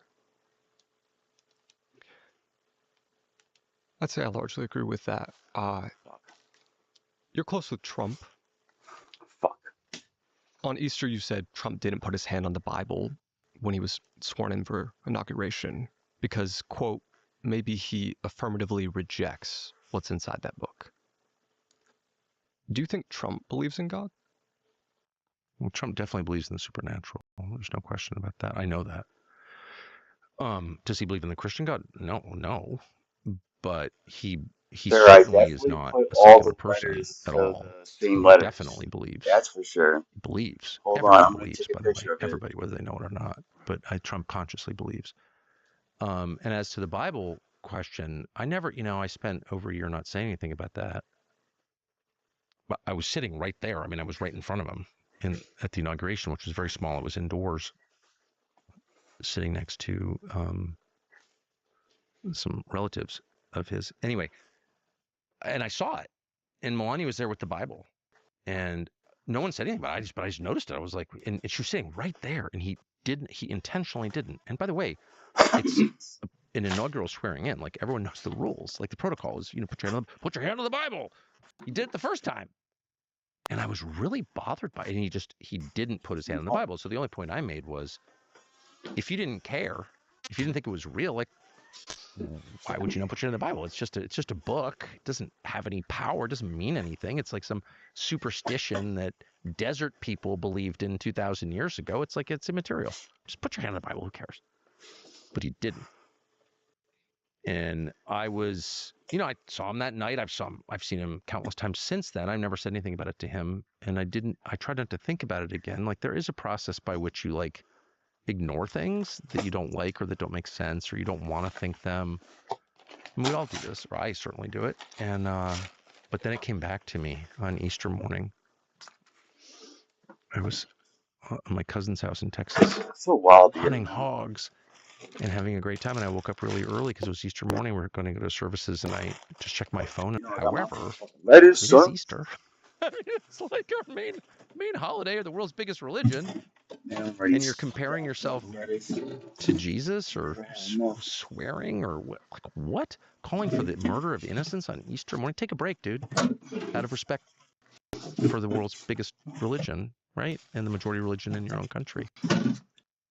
It was an intentional provocation, and so it just evoked that memory of him not putting his hand on the Bible. And no, but he's very superstitious.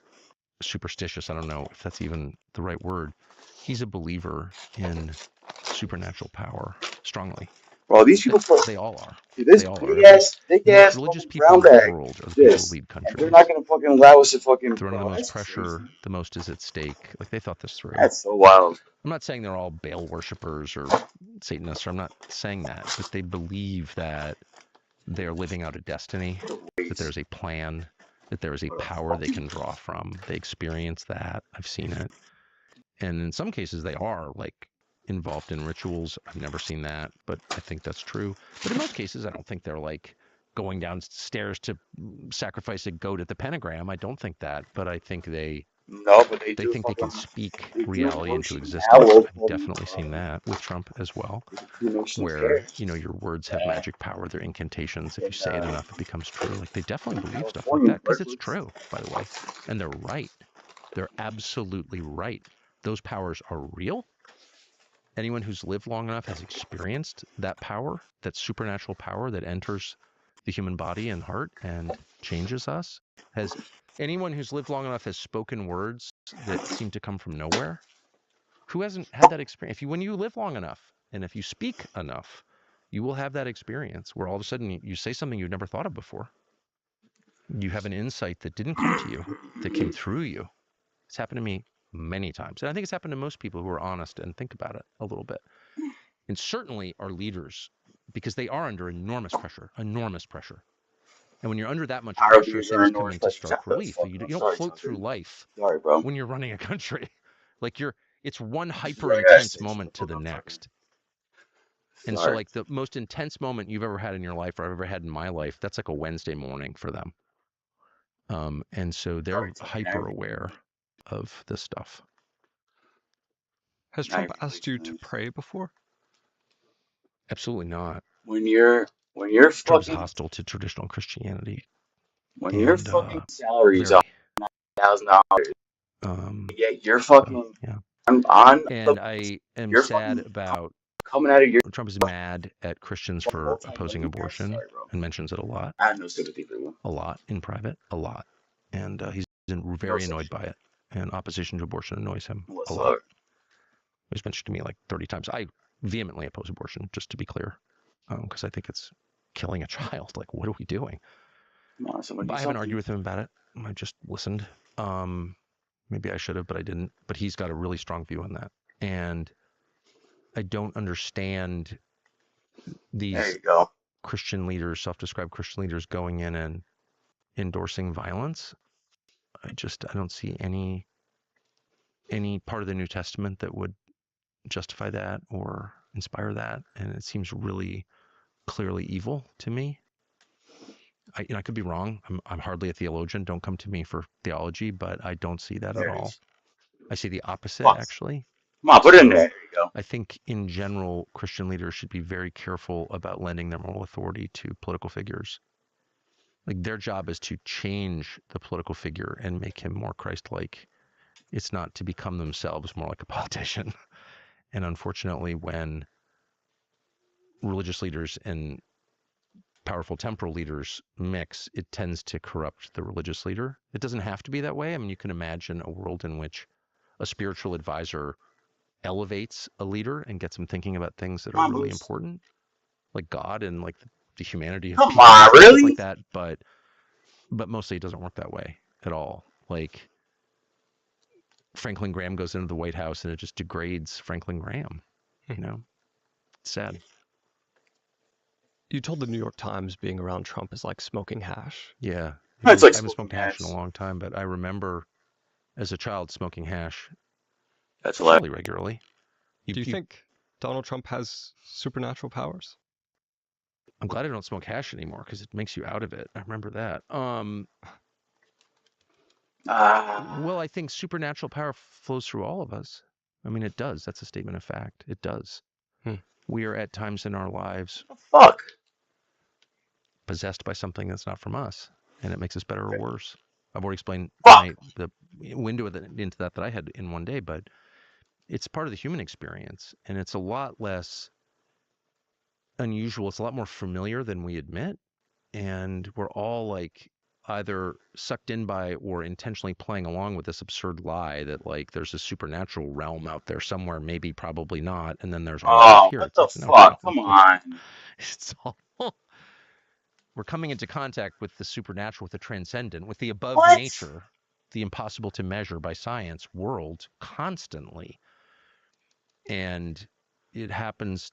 Come on, Potato. I don't know what the fuck you're doing, bro. You gotta do something, Potato.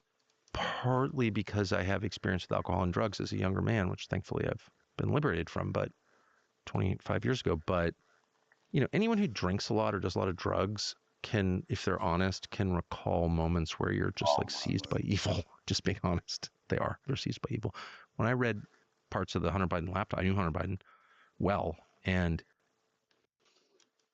the fuck was that? Nice shot. Shit.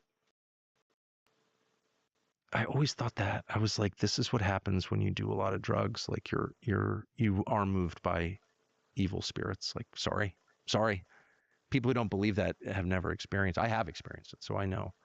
Never done, never holed up at La Quinta Inn for a week with hookers or anything. But like anyone who's partied too much can honestly say, I know what that is. Go, baby.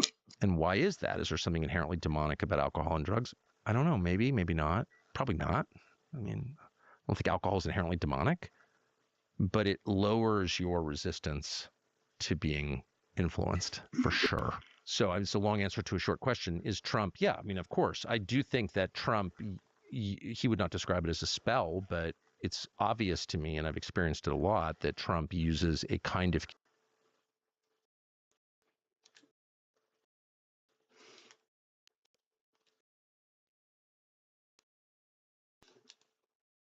communication in order to lull his audience into a defenseless stupor.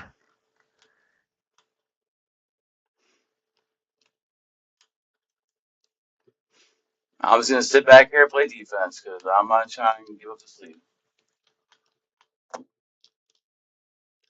Oh. He does a thing that he describes as the weave, where he doesn't answer a question and then he moves into a kind of labyrinth of other seemingly disconnected there it is. Observations. There it is.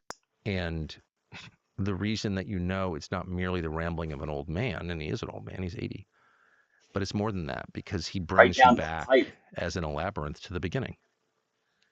And the point of that, and I've experienced it so much in so many different. I mean, you want the answer, actually? Trump does that when he's trying. Trump hates confrontation. Hates confrontation. Let's go, bitch. That's interesting. No boost, nothing. And he does that when he's trying to disarm you. I just tell you something. Boost, bitch.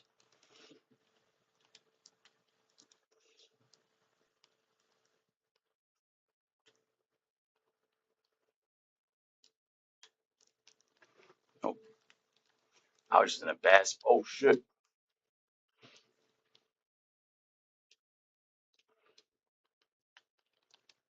Coming in hot. Let's go. Something you don't want to hear, or when he's dodging a question, he lulls you into this kind of nice shit, bro. Where you're not aware that he's not answering the question because you're mesmerized by this word picture he's painting or the absurdity. Potato, bro. He knows it's absurd because he's not stupid. Come on. And it's happened to me, I mean, literally dozens and dozens of times with Trump. And every single time I thought to myself, this is the funniest, most hilarious thing ever. In the kind of way when you're a child. I grew up in a world where kids smoked weed young, and you first smoke weed and you're like, you can't stop laughing. Oh my God, this guy's in the gold. I don't know if you smoked marijuana as a child, but I did. And, in like sixth grade, you do a bong hit and you just like, you're laughing. I remember looking at a eucalyptus tree and just thinking, that's the most absurd thing I've ever seen. My brother and I was like howling with laughter at the eucalyptus tree. And then it wears off, and like pot, you don't feel that way anymore. That's potato, finish that shit. Kind of there you go. Feeling. Like, this is so freaking crazy. I love it. That's the feeling you get when you listen to Trump.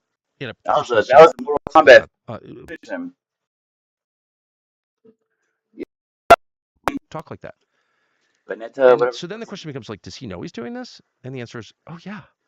Come on, potato, you could have wide open. There's a way in which it's a spell. It's a spell. It's designed to disarm you, to make you less powerful and less able to resist. You gotta pile it on now. The same as a witch's spell over a smoking cauldron? No, but it's a first cousin of that. Yeah. It's using words to change reality. It's an incantation. Do you believe in literal spells? The fuck? Do I believe that words change reality? Yes. Yes, of course I do. Fair. I mean, it depends. I mean, the word spell is so Hollywood infused that in some way it's lost its power because it has a kind of absurd ring to it, a spell. And you picture, like a witch with a mole and a shiny black hat and stuff like that. But do you believe that words change reality? Do you believe there is something inherently powerful about words? Of course there is. In the beginning was the Word, and the Word was with God, and the Word was God. Those are the opening lines of John, the Gospel of John. And they point to something that everyone knows to be true, whether you think the Word was God. But I mean, like, There's a reason that a protection of words is our First Amendment. There's a reason that the first act of every tyranny is to limit words. Why words? Wouldn't you be more worried about guns? No, they're much more worried about words. Not just thoughts, words. Taking a thought and articulating it changes its nature. And I can think all kinds of, so people talk during sex. Obviously, because it intensifies it. Like you could have a thought, you say it out loud to the person you're with, and it just like makes the moment totally different, right? I'm supposed to say that, but it's true. Articulating a thought changes its nature from abstract to real because words are real. And so do I think that uttering certain words changes everything forever? Of course. Is that a spell? I don't know. You can call it whatever you want. It's true. And right. So anyway, yes, of course I believe that. I believe that because it's obvious. But the real question is like, why? I've always known that, but why don't we talk about any of this stuff? Like you almost never hear a public conversation about anything that matters. It's all the Iran nuclear program. Oh, the Iran nuclear program. Oh, okay. Talk about something that doesn't matter. Don't care. Don't care. I mean, I guess I care. I guess it's like number 137 on my things to worry about list. But the fact that speaking changes reality forever, it might be nice to know that. Supernatural is 100% real. That there is ultimately justice, that none of us gets away with anything, that everything we do is known. I wish someone had told me that, a lot earlier. I've learned all that. But so I feel like my job in whatever period I have left to speak is to say that out loud and to not fall for the first line of defense of liars is to mock. That's crazy. Is it? It's not crazy. It's the truest thing. It's truer than safe and effective. It's truer than anything the liars say. Are there demons? Of course there are demons. What? Who doubts that? Who's ever doubted that? Nobody. The ones that are worshiping him.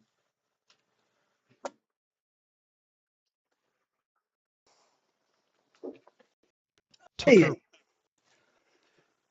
you've been fired from everything, CNN, MSNBC, and Fox for speaking the truth.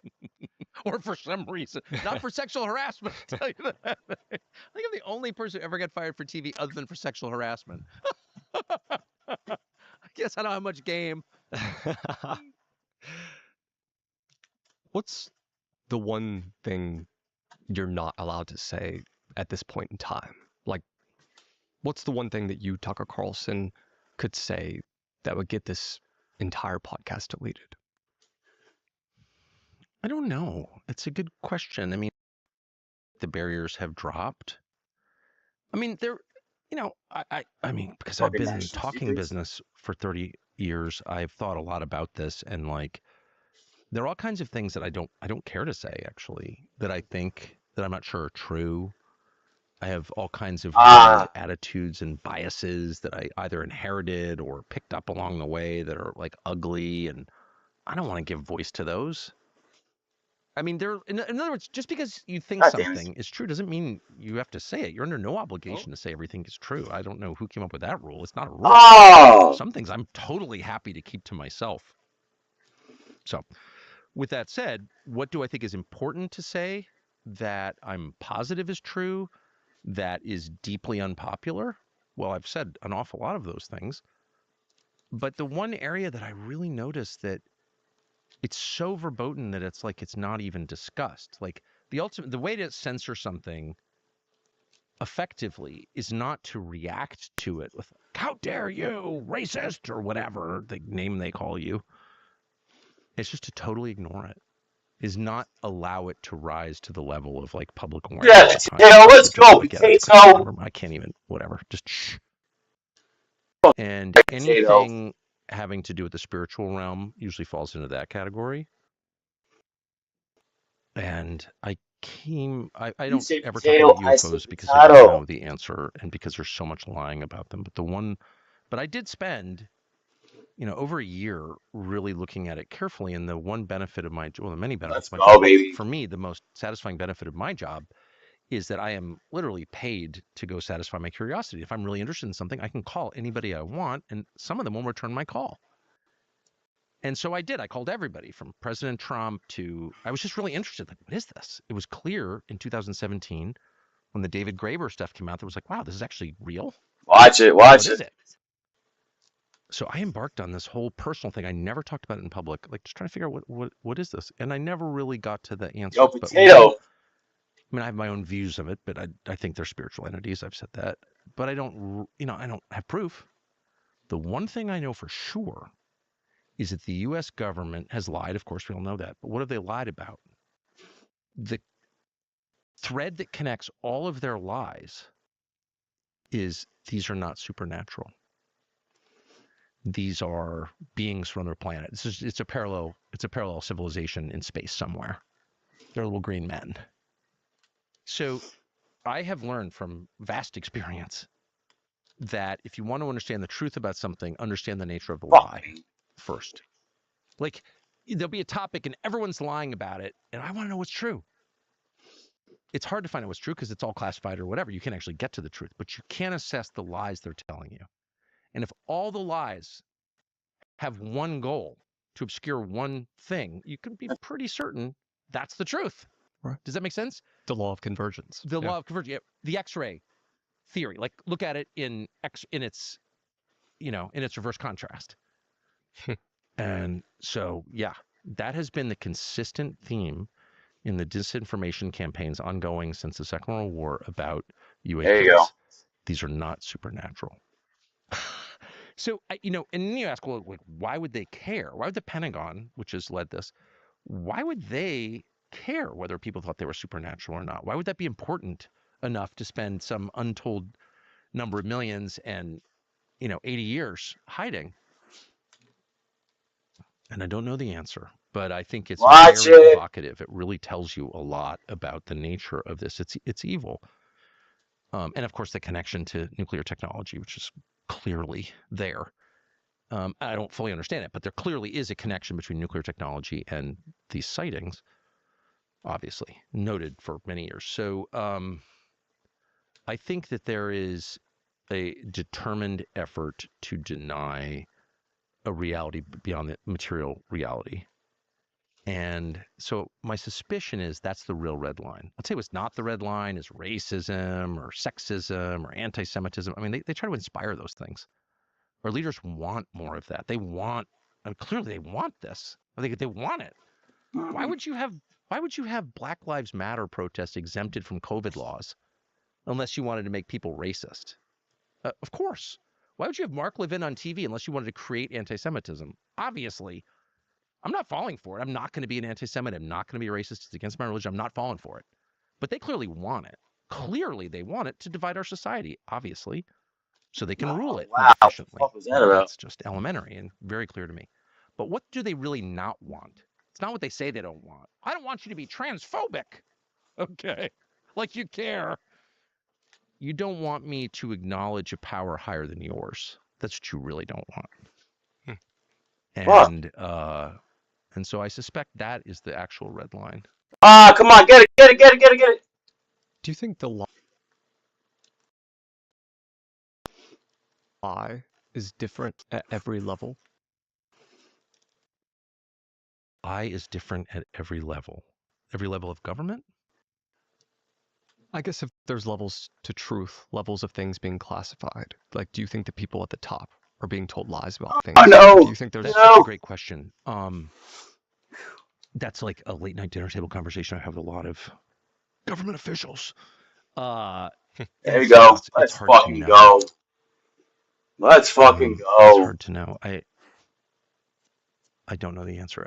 I've had some pretty wild late night conversations with people. I don't go to restaurants much anymore. I like to eat at my house.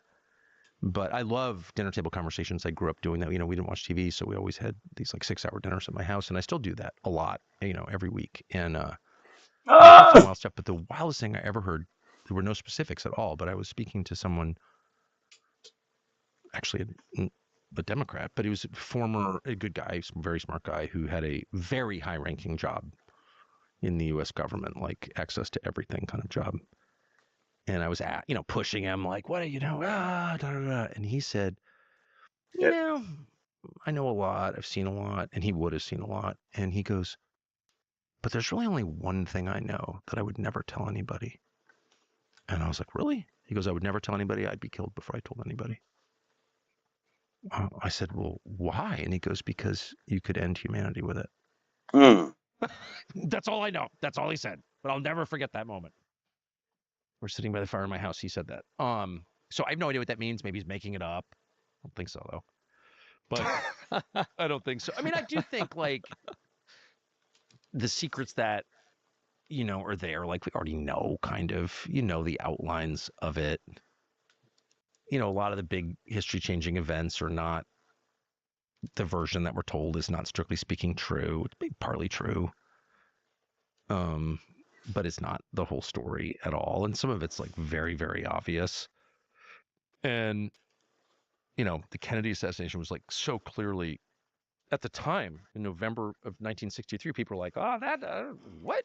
The lone gunman was just killed by a lone gunman? What are the odds? Like, okay. So like, even then people didn't buy it. And so I don't know that if we find out, I mean, I think really there's a banality at the bottom of a lot of this. Once you are honest about how the world works, and the world is, it's a struggle between light and darkness, and we're heavily influenced by supernatural forces, light and dark, but in this world, mostly dark. And the things that people want are, power and wealth and acclaim. And, I don't think there's anything like super crazy about it. And that's the basis of all religions, this acknowledgement. And I think it's only because we're without religion, meaning we're without a vocabulary to describe what we're seeing, that it's so shocking to us. But I think the medieval mind, or the African mind, or almost any mind but ours would be like, well, yeah, of course. What do you think? Candace made a video about you yesterday. Made a video about me?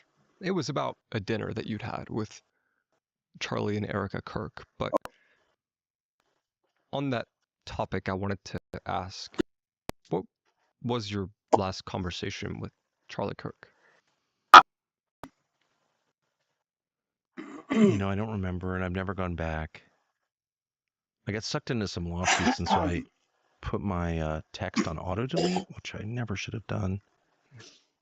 Fox entrapped me in a lawsuit that I wasn't even in, whatever. It's such a boring story, but the result of it was I've always saved everything because I've been a journalist my whole life, so I like save things. But I put my text on auto delete. I've since, whatever, changed that, but I don't have, by the time I checked, they were all gone. So I don't know when I last, I texted him a lot. And so I don't remember, but, yeah, I recall last time he was here in this room the summer he was killed on September 10th. And he was here not that long before. He definitely fucking. I mean, there was a lot of drama about me speaking at the Turning Point event in December.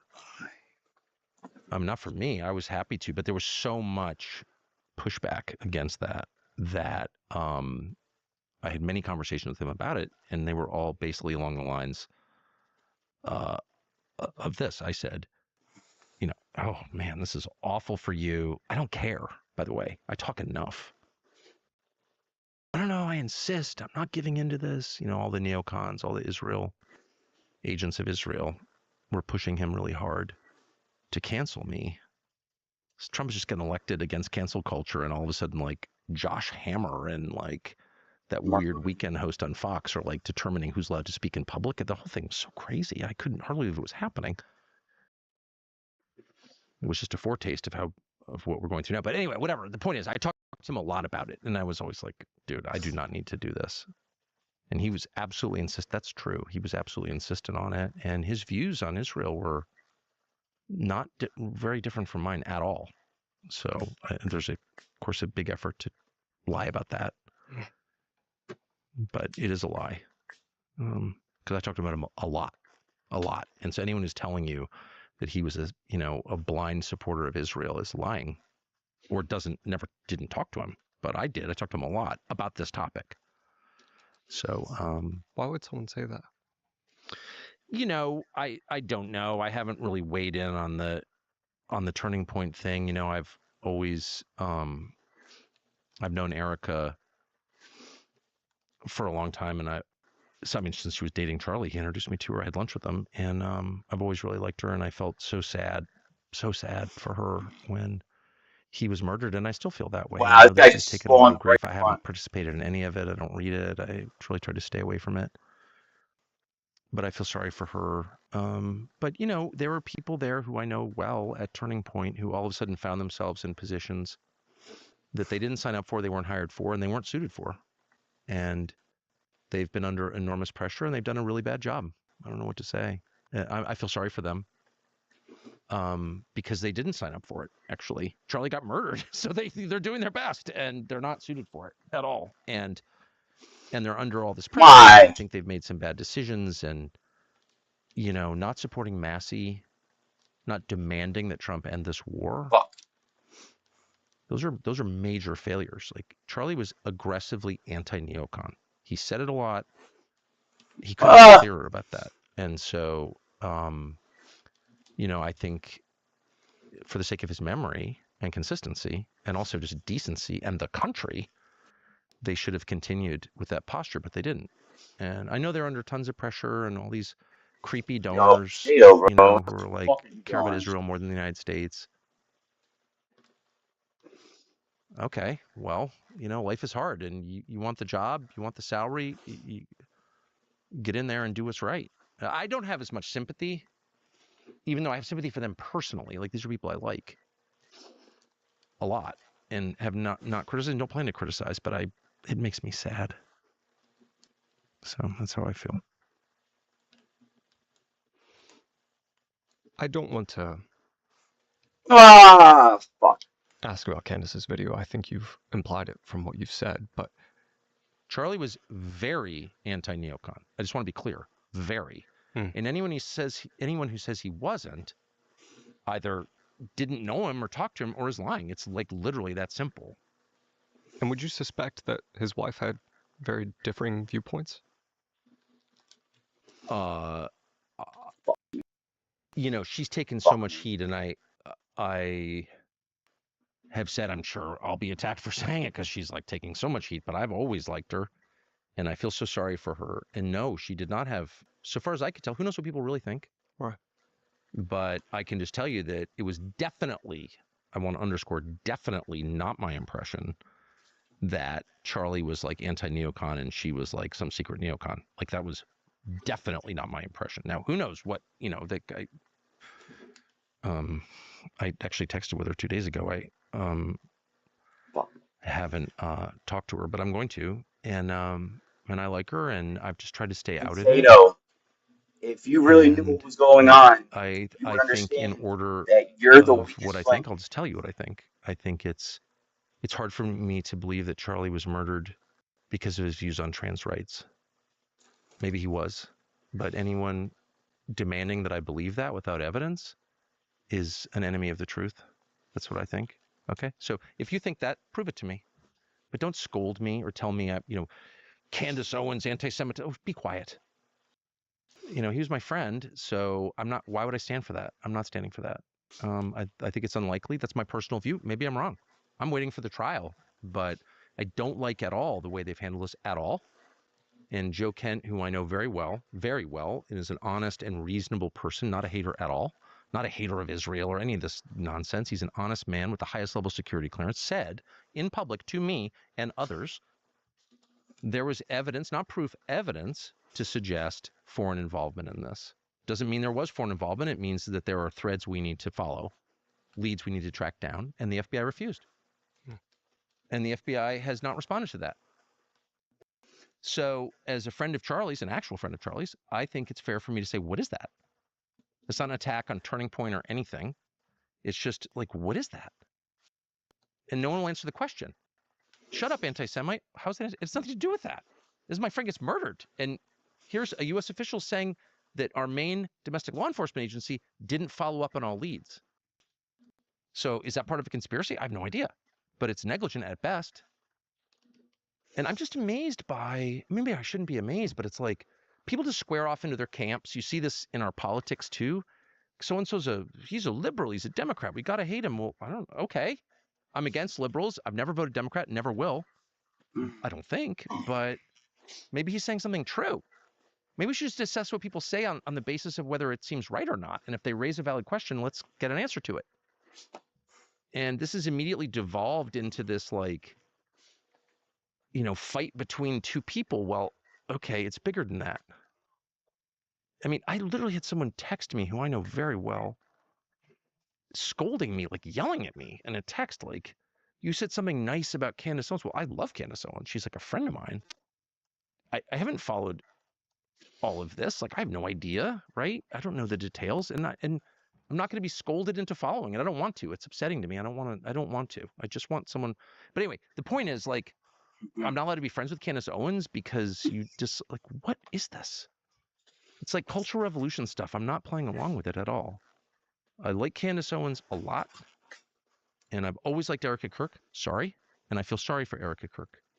I don't like the fact that TPUSA didn't do more to resist the Iran war, which is insane and terrible for this country. I don't like the fact that they didn't defend Massey. And I don't think the FBI is doing an adequate job investigating this murder. Those are the things that I believe. And maybe they contradict each other. I don't know, but that's what I think.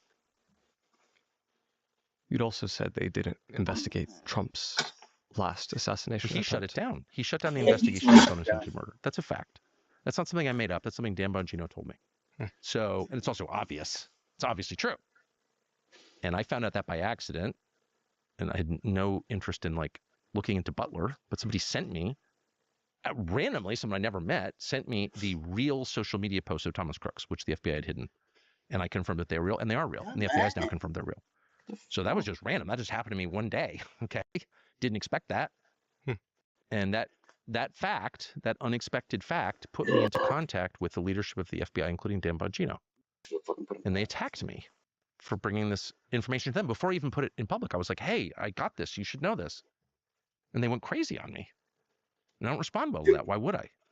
What in the... So in the course of those very unhappy conversations, Dan Bongino was hysterical. Like, actually hysterical. And terrified. I have no idea about what, but he was. Yeah, he's definitely terrified. Said that Trump shut it down. I never said that in public because it was a private conversation. The next thing I know, Dan Bongino's attacking me. Okay. Deer headlights. So I say this, and he releases like 4 out of, I don't know, 3 dozen text messages from me to prove that's not true. Well, it is true. And I'm not going to respond by releasing all the text messages because I don't want to release private text messages. I could. But I don't want to go there. I don't like this whole world where, like, we text each other and then we post screenshots. Like, I don't want to participate in that. But it's not even about poor Dan Bongino, who's been totally destroyed by this as a man. Oh, Dan. I feel sorry for him. Piece of shit. It's about the question of, like, what happened? And, okay, Trump didn't shut down the investigation. Well, where's the investigation? And why can't we see the evidence that the U.S. government has gathered in this, which belongs to us? Files. Why can't I see that? Fucking first thing. Shut up. Nothing. No. How's that? Like, what's the answer then? Yeah, for real. It's just crazy to me. And anyway, I'm not playing along. Not because I hate Dan Bongino. I feel sorry for Dan Bongino. Not because I hate Trump. I feel sorry for Trump. But because why would I play along? Why would I do that? Tucker, you've been with your wife, Susie, since you were 15. Hey. Is that right? 42 years.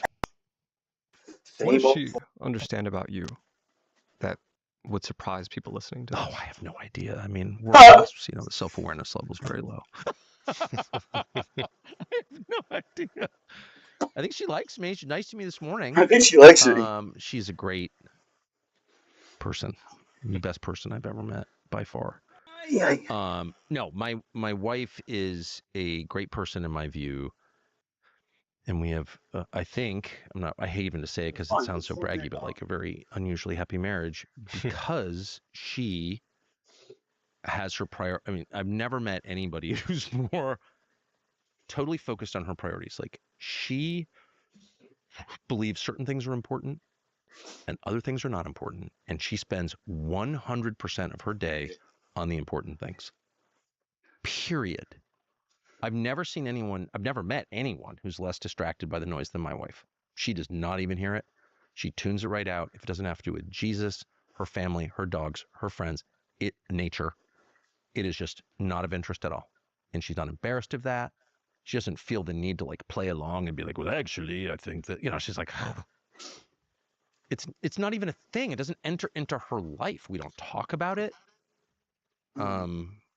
And so, to live with someone like that, she's also relentlessly nice. She's just a nice, and she's in our world, our little world that we live in, which is not that little really, but, I have a big family and a lot of longtime friends. My business partner is my college roommate. So it's like I live in a world that's been in place for many decades. And in that world, she's the more famous one.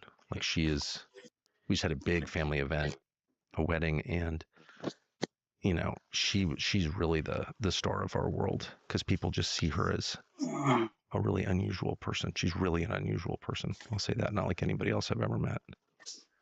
So yeah, no. So that's been really the basis of my happiness, and I have no complaints. And I think she understands me perfectly well. I mean, really well. But more than anything, she's the times in my life when I've kind of blown it up. In some cases, it's, as you said, because I'm such a principled man who tells the truth. But other times I've been fired or screwed it up because I'm like lazy or distracted or drunk or whatever. I mean, like a lot of my failures have been my fault. Most of them have been my fault.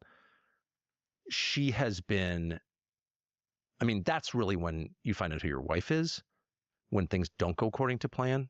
It's kind of like the famous Mike Tyson quote about, everyone got a plan until it gets hit in the face. Well, you're going to get hit in the face. You're going to get cancer or fired or, whatever. Your dog gets hit by a car, like horrible things happen.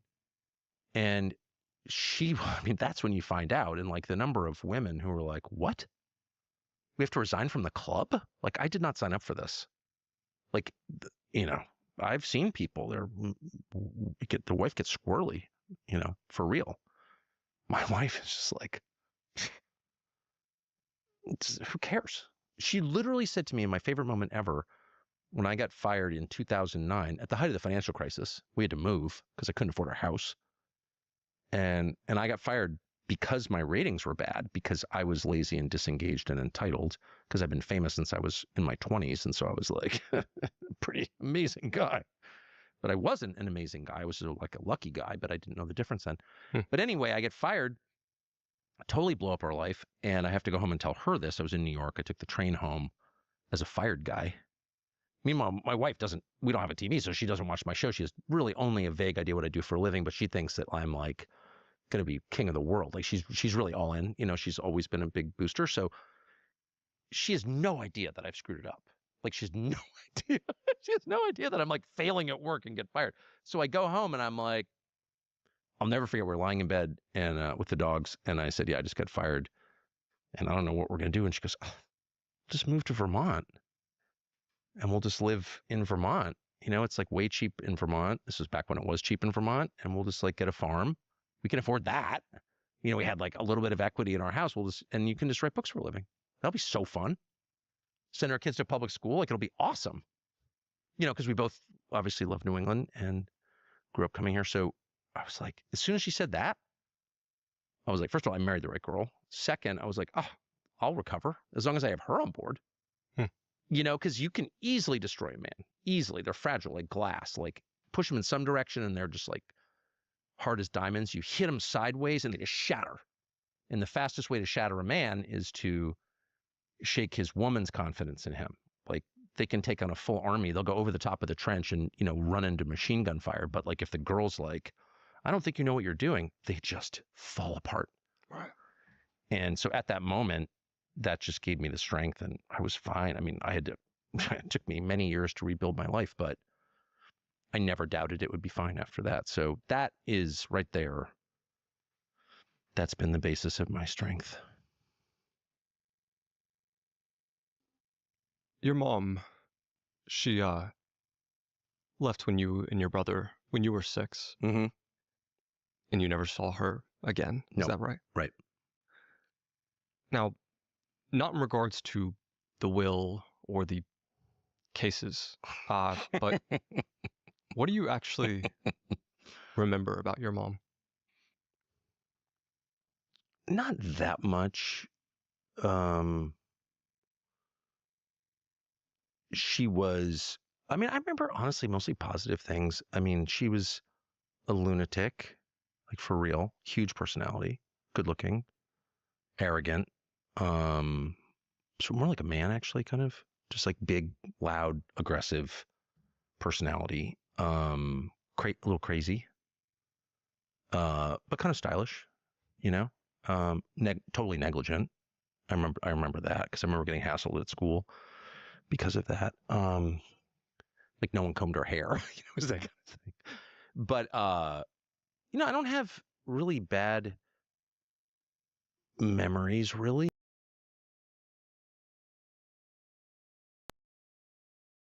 I mean, she was pretty outrageous, like hard even to believe it. But it was a different time.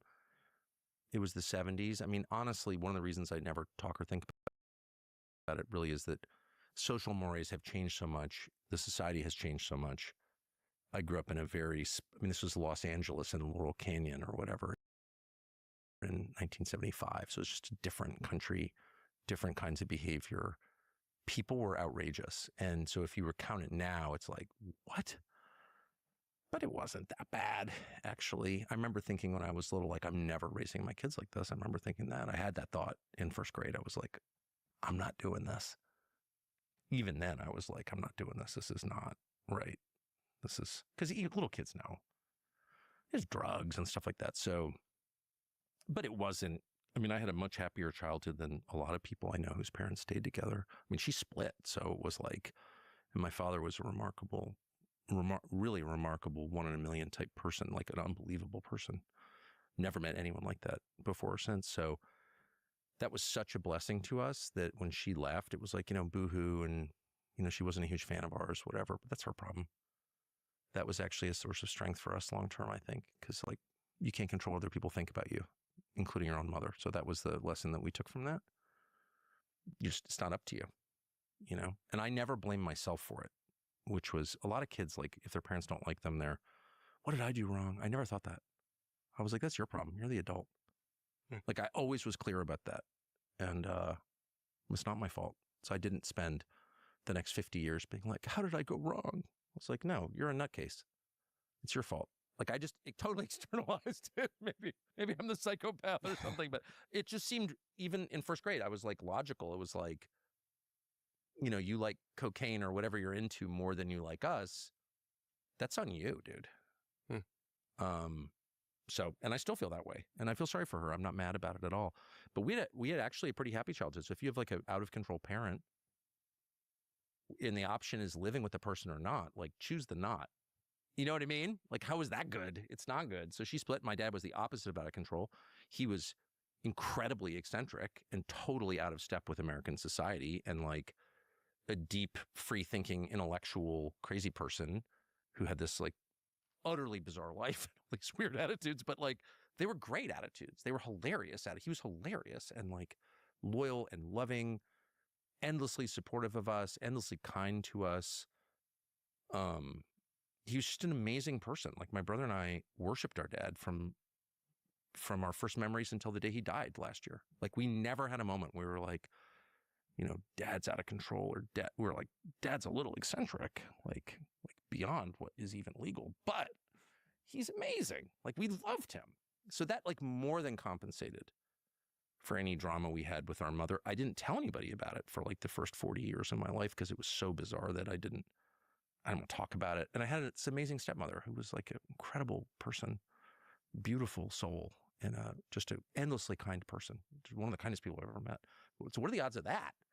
You wind up with a stepmother. I mean, I was a little bit older, so it wasn't like a typical mother-son relationship, but especially over time, I came to think that she was really one of the greatest people I've ever met. I mean, what are the odds of that? You get a stepmother that you revere, and I do. I mean it. And it makes me emotional thinking about what a great, just pure love just a loving person she was. Both my parents were just amazing people. So I feel really blessed. So that's from my perspective, it's like I had an employee with one of my favorite, a longtime employee of mine who's like had a, very colorful family life, not this employee's fault, but just the larger family was like completely insane. And was very embarrassed about it. And I said, I grew up like that. And it helps to see it as like a movie. Like if you were writing the script, you'd be like, that is a wild story. Did that really happen? You know what I mean? Because it like gives you some emotional distance. It's like hilarious. And my brother's exactly the same way. So like we never would talk about it in public, but like when we're, alone on a hunting trip or, ever we're together, which is a lot, sometimes we'll laugh about it. Like, can you believe that? It's just so we both have the same like emotional distance from it. So you can sort of like, it's almost like, I'm glad that I saw all that. Like who would believe that? What? Anyway. You said your father passed last year, 2025. Yep. March. He refused painkillers up until the very end. Yep. What's one thing your dad taught you? Well, that was the craziest thing I've ever seen. My father, I don't care what it sounds like, it's just true, had the best death of anybody I've ever even heard of. And it was just, he was himself until the second he died. And he, was a truly eccentric, not in a bad way, but just like totally uninterested in what the majority thought, like not even interested at all. My brother's the same way. Just not interested and like not mad about it, but like, what? That's absurd. He was just a truly independent man. Like you don't meet people like that ever. And he'd had quite a life, so that he was the product of that life. So that's why he was that way. But anyway, he was that way till the very end. And I don't ever want to judge other people's end of life decisions or whatever, but I don't, because I understand the duress and the grief that come into play. But the way that we as the system, the medical system, the end of life stuff is really dark and bad. And my father just rejected every bit of it. And that's not easy at all, as anyone who's been through it can tell you. Like there are all these well-meaning, decent, loving people who are trying to impose things on your family that are not good, or that weren't good for us and definitely weren't what he wanted. And they were up in his face. And he banned everyone except my brother and my wife and me from the house, for the last 6 weeks or whatever. He didn't want anybody. It was us and his dogs. And he just refused any painkillers, not because he wasn't in pain. He was in I think unbelievable pain, but he's just wanted to be himself because I'm dying. And why would I want to be not myself in front of the people I love most? And my brother and I talk about it all the time. It's like, will I be man enough to do that? I don't know. That is my prayer. It actually makes I tremble in the face of something like that, but he did it. And it was the right thing. It was the right thing on a level that I'll never be able to really explain, but it was incredible. The dignity, the decency, the clarity, what he got out of that in return for unimaginable suffering was just unbelievable. When he died, we cried, but not that much, to be honest with you, not that much. And the takeaway that we had, the three of us, and we did his funeral alone, the three of us, as we'd done my stepmother at our family plot. We're the only people at the funeral. And we talked about it then, and we had a family memorial later, and we talked about it then too. But like what we took away from his death, in his death, he revealed who he really was, and he was exactly who we thought he was. It's incredible. You can imagine, a scenario where you get to the end with someone you really love, and it turns out that person is like not really who you thought he was. Right. He was so much more who we thought he was. It was unbelievable. We're just like, this is insane. It was incredible. I visited him every day, and I would always call my children and say, in the years before he died, and I would always dread going to see him because it's like so hard to watch your parents age. And every single day I would leave and I'd be like, oh, I'm so glad I went. Like, it was amazing. So many levels. But yeah, it was like the greatest thing he ever did for us was that death. I know it sounds weird. I don't know what to say. I'm just telling you what I experienced. but it was beyond anything I'd ever seen. He's the toughest human being ever, in a good way, not a fake way, not a, I'm going to kick your ass. But he was very capable of that and did do that sometimes to other people. But he was just a tough in like a true sense. Like he never complained one time, like period. I mean, he was an old fashioned New England person, born at Mass General in 1941. And he was just a product of his time. And like Protestant New Englanders do not complain under any circumstances. Even when they have gangrene in their feet, they do not complain. Period. And he literally never did one time. I mean, could I do that? I don't think so. I'm a product of a different time. Oh, my feet hurt. No. When you think about this conversation, the spiritual war going on, and the last 30 years of your career, it seems to me that the one thing you've valued above everything else is getting to the truth, trying to speak the truth when you can. And hopefully you'll be rewarded for it by getting to ask the one person who can actually give you all the answers you want. Assuming you'll go to heaven, what's the one question you would ask God? Gosh.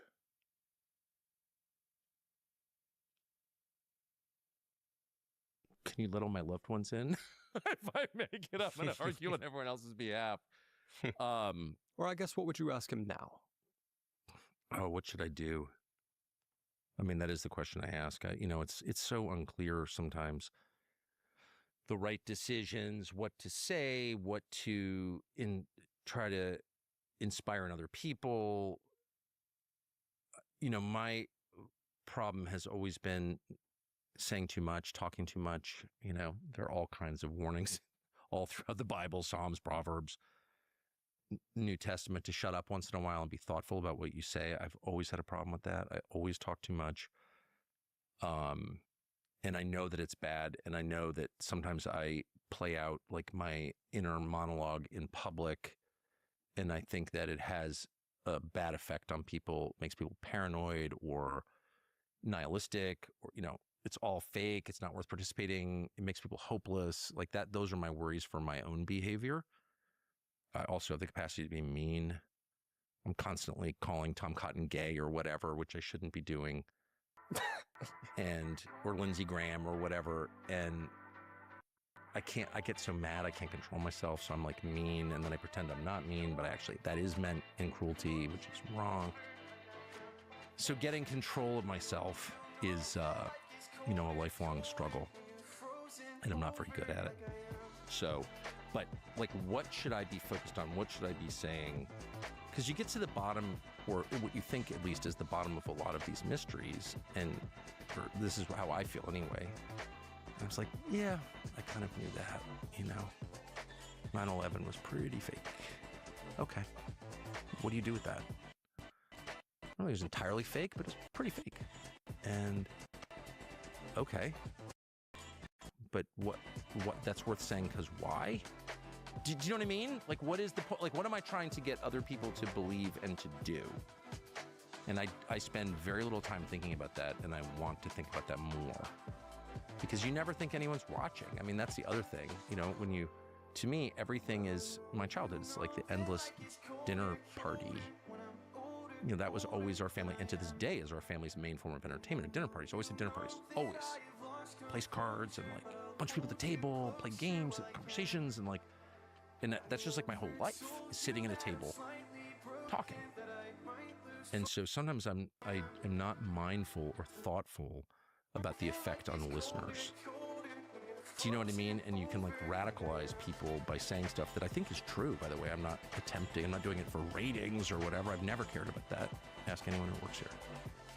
But I am not thoughtful about the effect sometimes. So the question really is like, what should I be doing? What should I be talking about? Elon's next big launch just went live, and it's much bigger than SpaceX. You see, with every new project he launches, the amount of money at stake gets even bigger.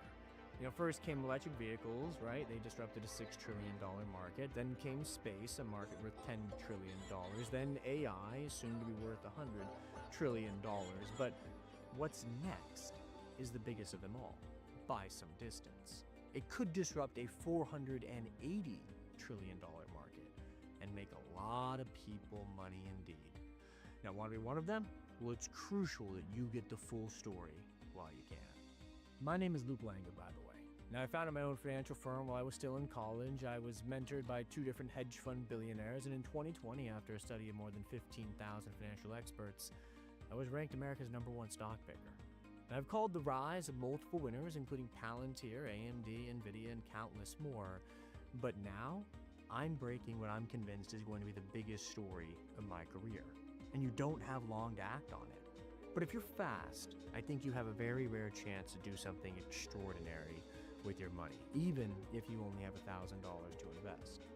Now, it all comes down to a launch that Elon Musk has been preparing for 27 long years.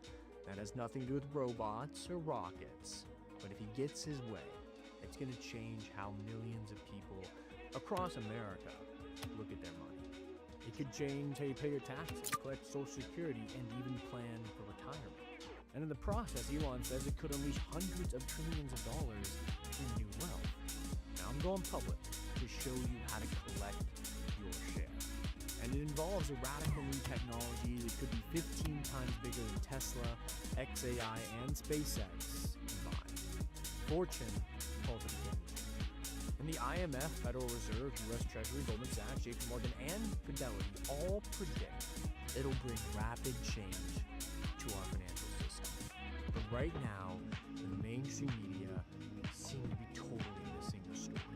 Because while the whole world waits for the SpaceX IPO, Elon just quietly launched his most audacious move yet. And today, you have the chance to profit from it. In fact, in just one move, you could leverage Elon's radical plan to support your family. But only if you're quick. And get in before the rest of the world wakes up to what is actually happening here. Everything you need to know is ready and waiting for you right now. Because it is time that you heard the truth. Elon's next move could be his final crowning achievement. All the details are below.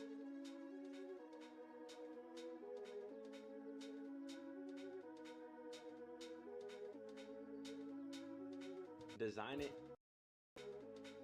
and put it on their store within 5 minutes. It's actually insane. But before I get into that, I feel like the #1 problem with brand owners nowadays in 2026 is that their inventory is not landing fast enough. Plus, shipping costs are through the roof. So that's why I'm using print-on-demand companies for a few of my products in my next collection. Now, the cool thing about print-on-demand is that they choose my blank, design it on the platform, integrate it into my Shopify website, and then ship it out to the customer without even seeing it. And that company that I'm speaking about is Tapstitch. So let's connect my store real quick. I'm going to connect to Shopify. I'm going to install Tapstitch into my Shopify store. Check this out, y'all. Super crazy. And boom. Just like that, I connected my Shopify to Tapstitch. Okay, cool. And then you can choose from between small and 2XL, which a lot of brands are using, right? Small to 2X. So we're gonna hit design now. And you can also create images with AI. As you can see, we are here in the design studio. Put it on the bottom. I think that's super dope. I feel like a lot of brands put it up here. A lot of brands put it up here near the pocket area, which is cool, it's fine. Now we're gonna see how much it actually costs to get this sample shipped to my door. Now we have the sample right here in our cart. Price doesn't change. So $33. There's no discount code, nothing. As you can see, 60% chance that this product will be ready in 9 days. That's pretty fast, y'all. And if you've been working with Kunso Manufacturing in China, this might be a better alternative for you. Found my blank, designed it, added it to my cart, $33 for a sample, meaning that if I wanted to run a pre-order on this product, so make sure you guys hit that first link in the description to go check out Tapstitch.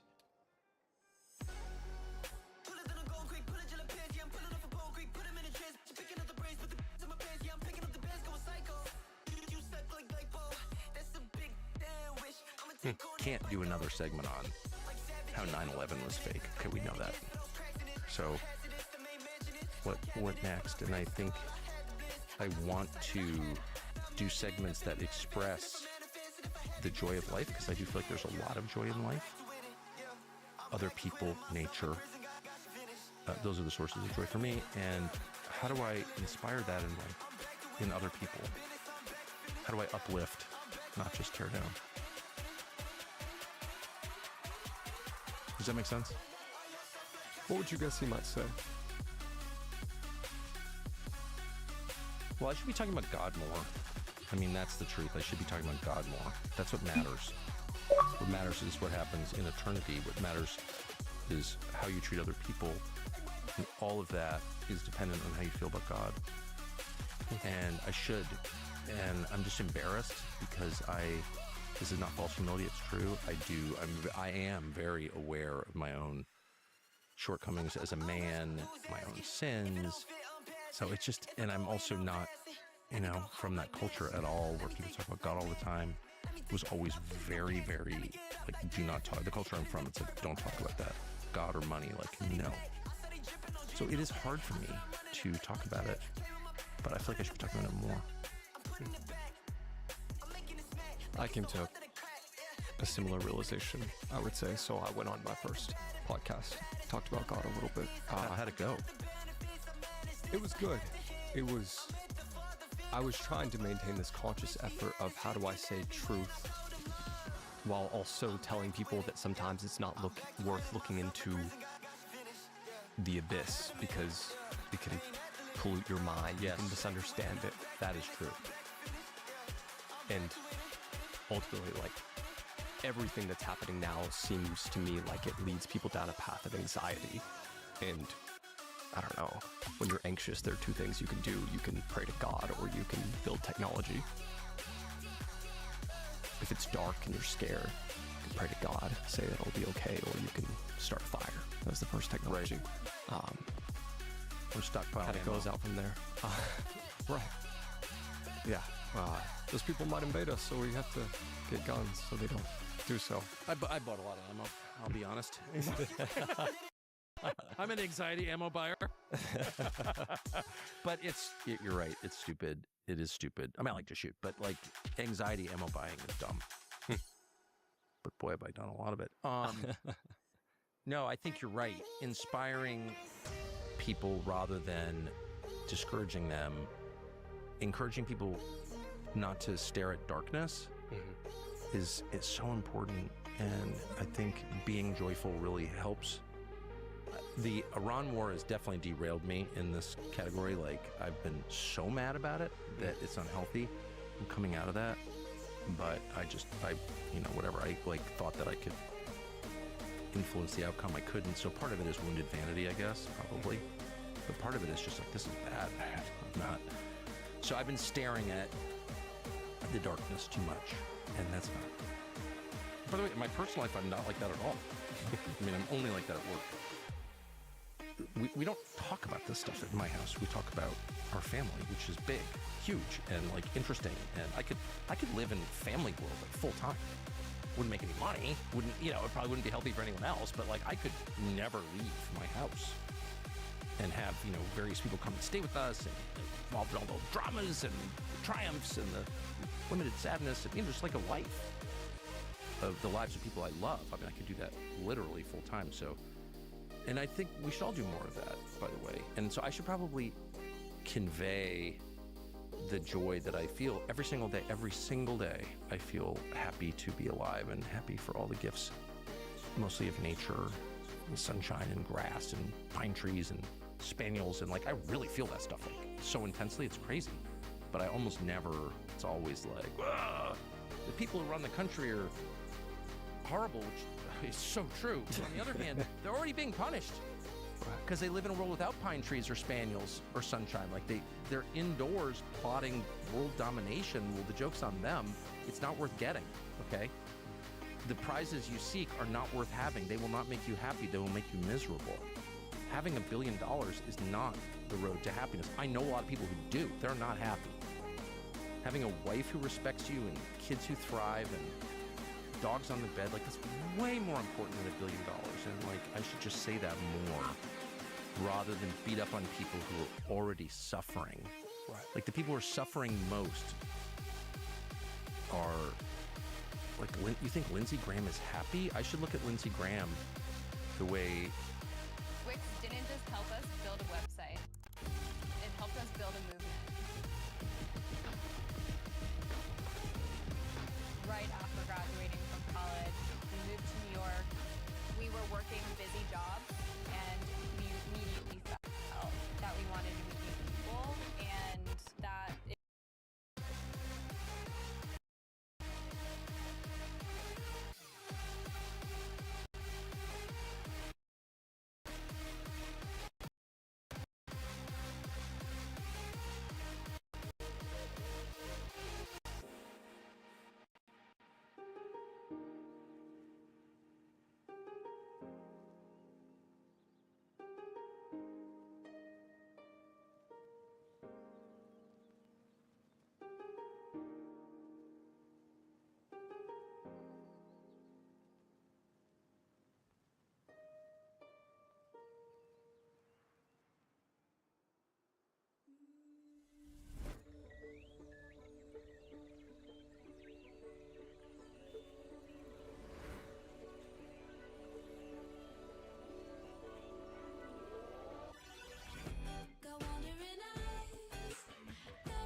Yo. What's your name? What's your name? All right, Sergeant. You ready, bro? Sergeant Brookie. What up? What up? Chillin'. Bro, you just go. You just try to go head on with that shit, bro. You forgot that shit. You forgot it like jumps. Fuck.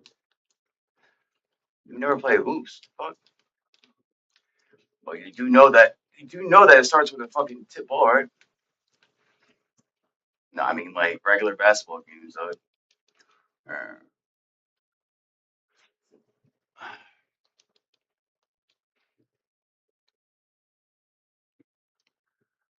that's all you like. Well, usually like you're in the middle like that. You should be going up for it, but whatever. Ah, fuck, man.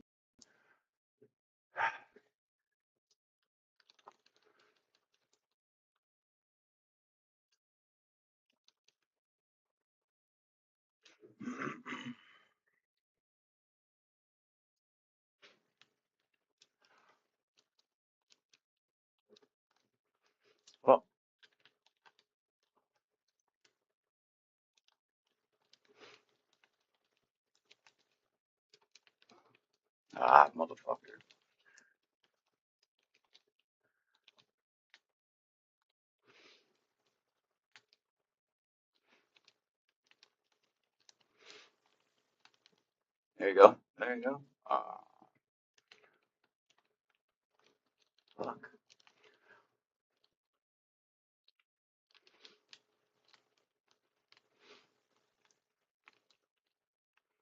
Oh boy.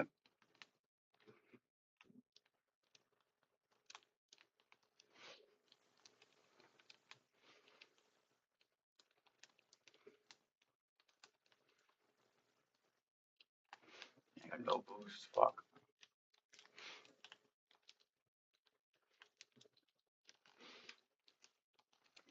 Fuck. Oh my god. I'm being so ass right now. There you go. There you go. Good shot. We just for a touch frame. Could you take a picture?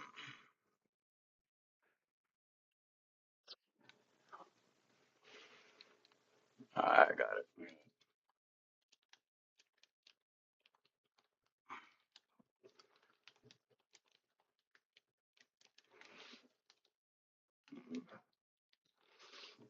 Ah, too close. Fuck.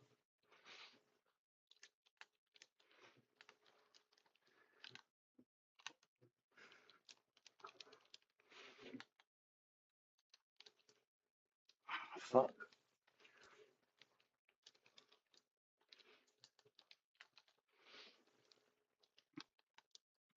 Go ahead, you.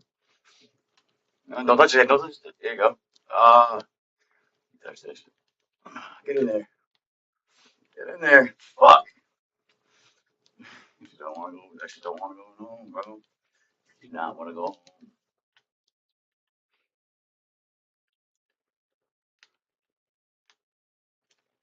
Oh my god.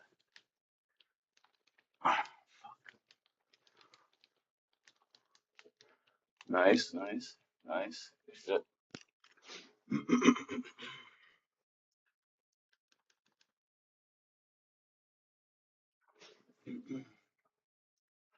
No, we need two more, bro. Follow that one more shit.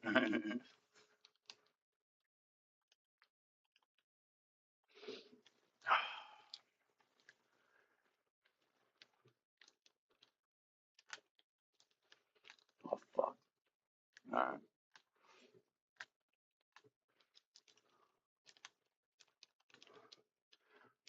Drop in. Drop that bitch in. Drop in. There it is. There it is. That shit started coming off the wall, bro. Man didn't know what to do with himself. Come on, Dre. He's like, it shit started coming off the wall. He didn't know what to do.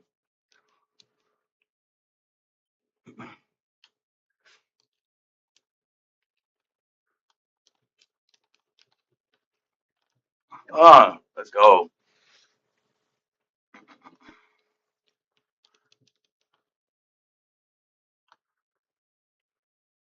Definitely turned it. Oh, damn. Made his man leave. His man left and shit. He said, player three out.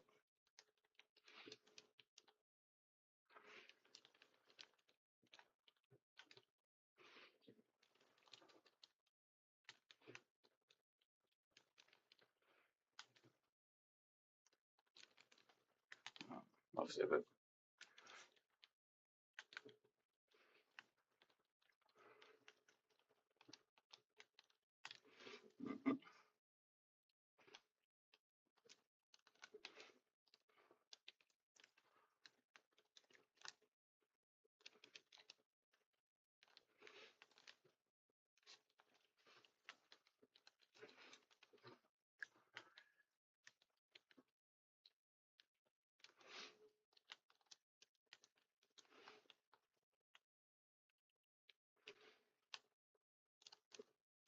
Oh, fuck.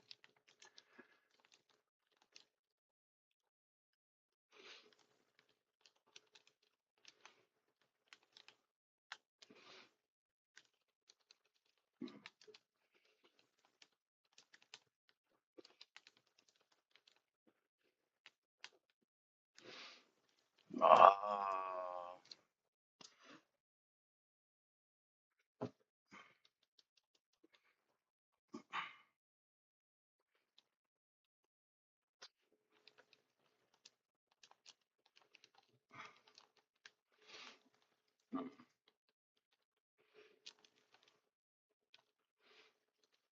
No, it's doing it. It's like that, bro. Just let that shit go down. Um,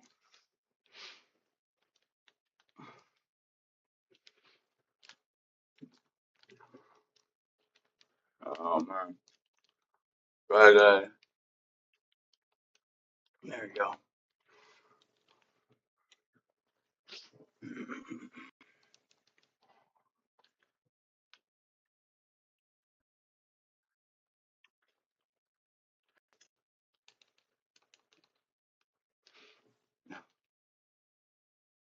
There.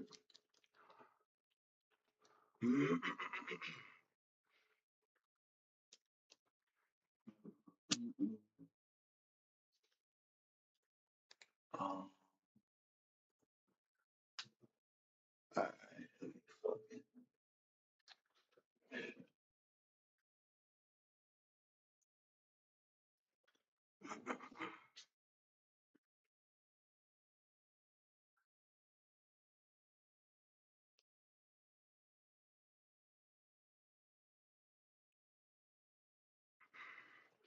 Oh.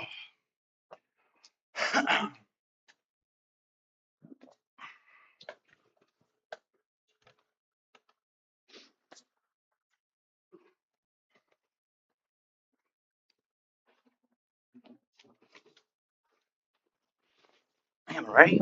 Fuck.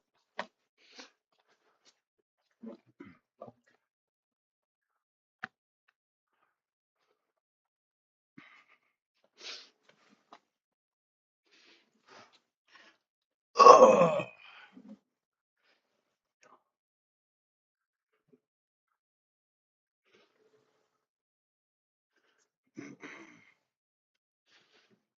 Fuck.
Alright.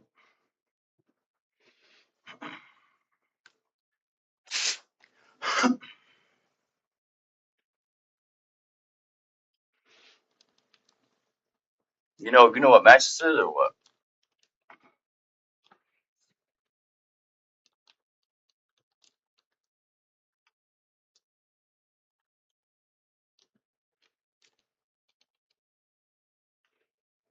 Oh, big ball shit. Big ball shit. Oh, there's that big ball shit.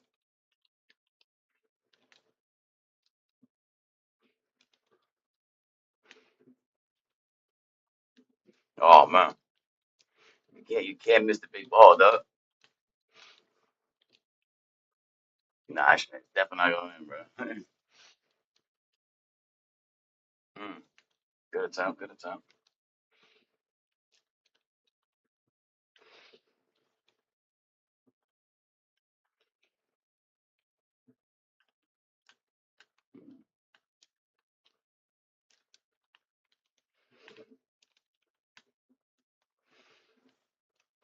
Bro, I would tell you like I tell everybody else, bro. Like, especially like this, or not especially like this, but like anytime, bro. You gotta go back more and have the play more in front of you. You can't just expect to just turn around where the ball is and have yourself like a good shot. You understand? So when you turn around to like, you know what I'm saying, to fucking get a good shot. Oh shit. To get a good shot, like you can't just do a 360. Like you can't just do a 360 where the bullet and just try to have a good shot. Like you see me, I go all the way back. I want the whole play in front of me. You know what I'm saying?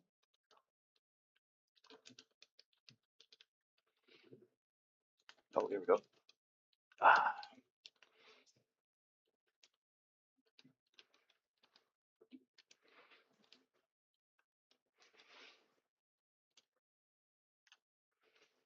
oh, hit that shit. Oh, wow, of course, you're gonna hit it.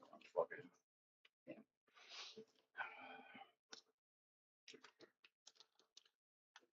Oh man, he did a double tap.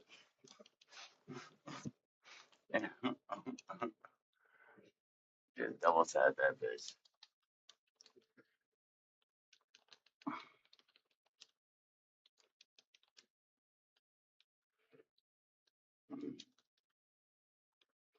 Yeah. Ah,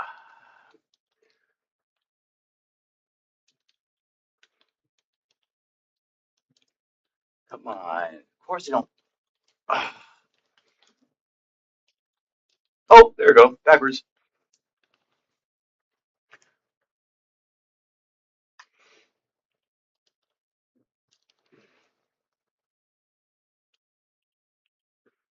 You're the best player on our team.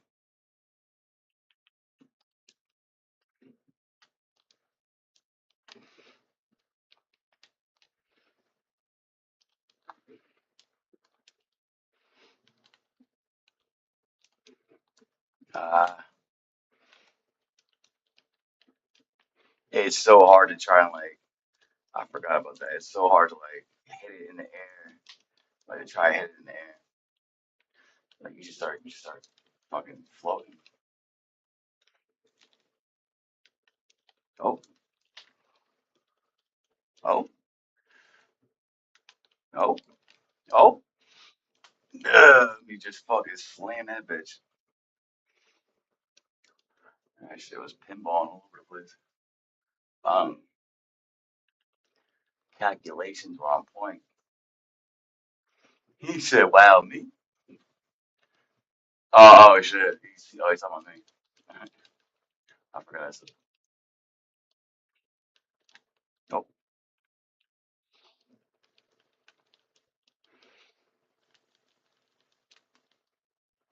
oh, what the fuck? The fuck you come? Oh shit. Oh shit. Oh shit. Oh shit. Oh shit. Oh, what the fuck?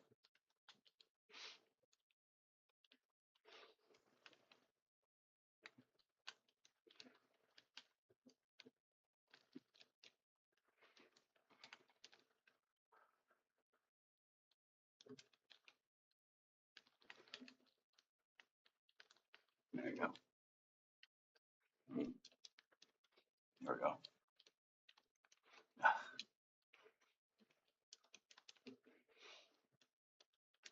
Oh, yeah, I know. It's so hard. It's so hard to keep that shit on the ground. Oh my god.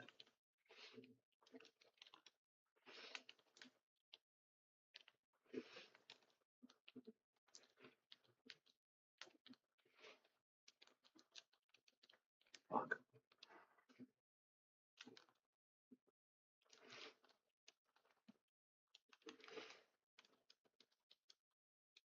Oh, fuck. I tried to tap this shit, man. It's so hard.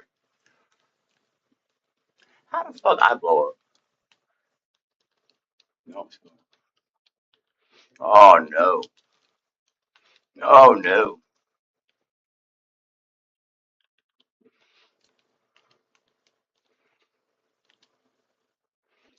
Oh,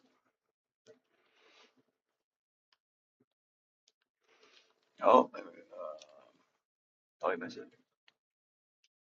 Just trying to like just ease it in and shit. It's impossible.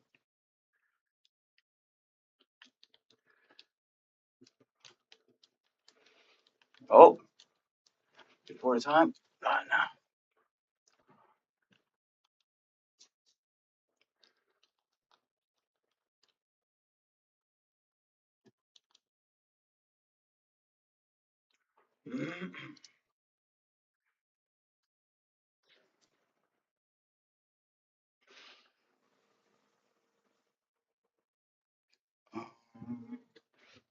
Oh,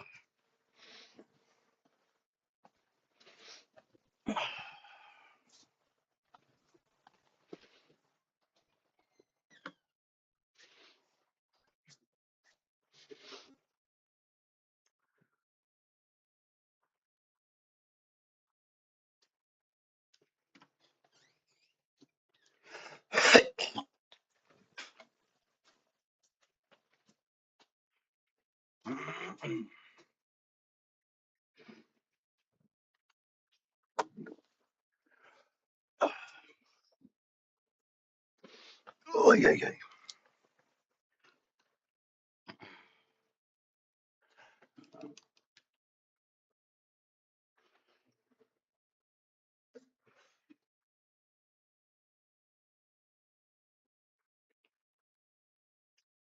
That's so whack. Don't tell you what mode it is.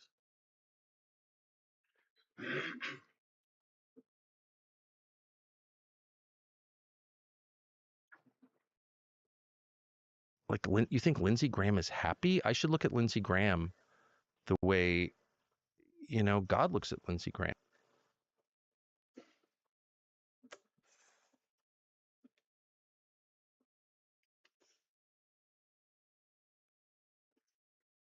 I'm pretty sure if I send this video of myself to my relatives, they wouldn't be able to tell if it's AI generated. What advice do you give for the average person that's looking to invest their salary or their wages?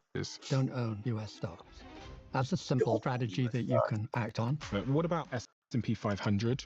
No, really? Yeah. And if you have a big position in US technology stock, my personal advice would be to sell it all. But I'm an investor in SpaceX. Good luck. SpaceX is such a fabulous BS story, and we can go into that. Crypto? No, Why? it's an unnecessary piece of nonsense that facilitates nothing except criminals moving money, so they can't be seen. Do you think Bitcoin's going to go to zero? Yes, it will certainly go to zero. So how many years have you spent investing? 60 years, And what's the most amount of money you've ever managed of other people's money? 165 billion. And one of the things you're famous for talking about is this idea of bubbles. Yes, and bubbles always occur around the very most important ideas.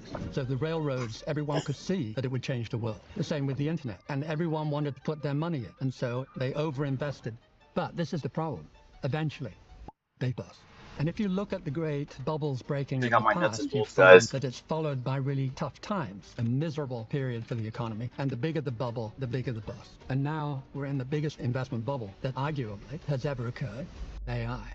Are we on the verge of a collapse with AI over the coming years? The next few days, the next few weeks, the next few months, but certainly the next few Oh, years. this is So mad if you're not small. someone Oh, who it's a has a huge spike amount of shit. savings, what kind of strategy should they be adopting when an economy starts to get bad and there's an economic bubble collapse? So I will go through everything, but you will not receive this advice from investment advisors because they'll Yo, lose like, a lot of so business. And would you be The way you thinking about release the that, I country think you it's live like in at the this left moment in thumbstick time? when you first touch it Absolutely. down. Is there any It's countries you just wouldn't so live in? careful. I think I have to refuse to answer this on the grounds that it might tend to incriminate me. Oh, okay. So you're saying don't live in the United States? I've just moved here. Why not the United States?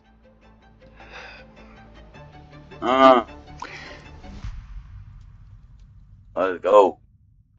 This is super interesting to me. My team give me this report to show me how many of you that watch this show subscribe. And some of you have told us, according to this, that you are unsubscribed from the channel randomly. So favor to ask all of you, please could you check right now if you've hit the subscribe button, if you are a regular viewer of the show and you like what we do here. We're approaching quite a significant landmark on this show in terms of a subscriber number. So if there was one simple free thing that you could do to help us, my team, everyone here, to keep this show free, to keep it improving year over year and week over week, it is just to hit that subscribe button and to double check if you've hit it. Only thing I'll ever ask of you. Do me the deal. If you do it, I'll tell you what I'll do. I'll make sure every single week, every single month, we fight harder and harder and harder and harder to bring you the guests and conversations that you want to hear. I've stayed true to that promise since the very beginning of the Diary of a CEO, and I will not let you down. Please help us. Really appreciate it. Let's get on with the show. Jeremy Grantham. Your Watch it, firm watch it. managed up to $165 billion Yeah, I'll blow that at bitch up. its peak, what we call AUM, assets under management. Ah.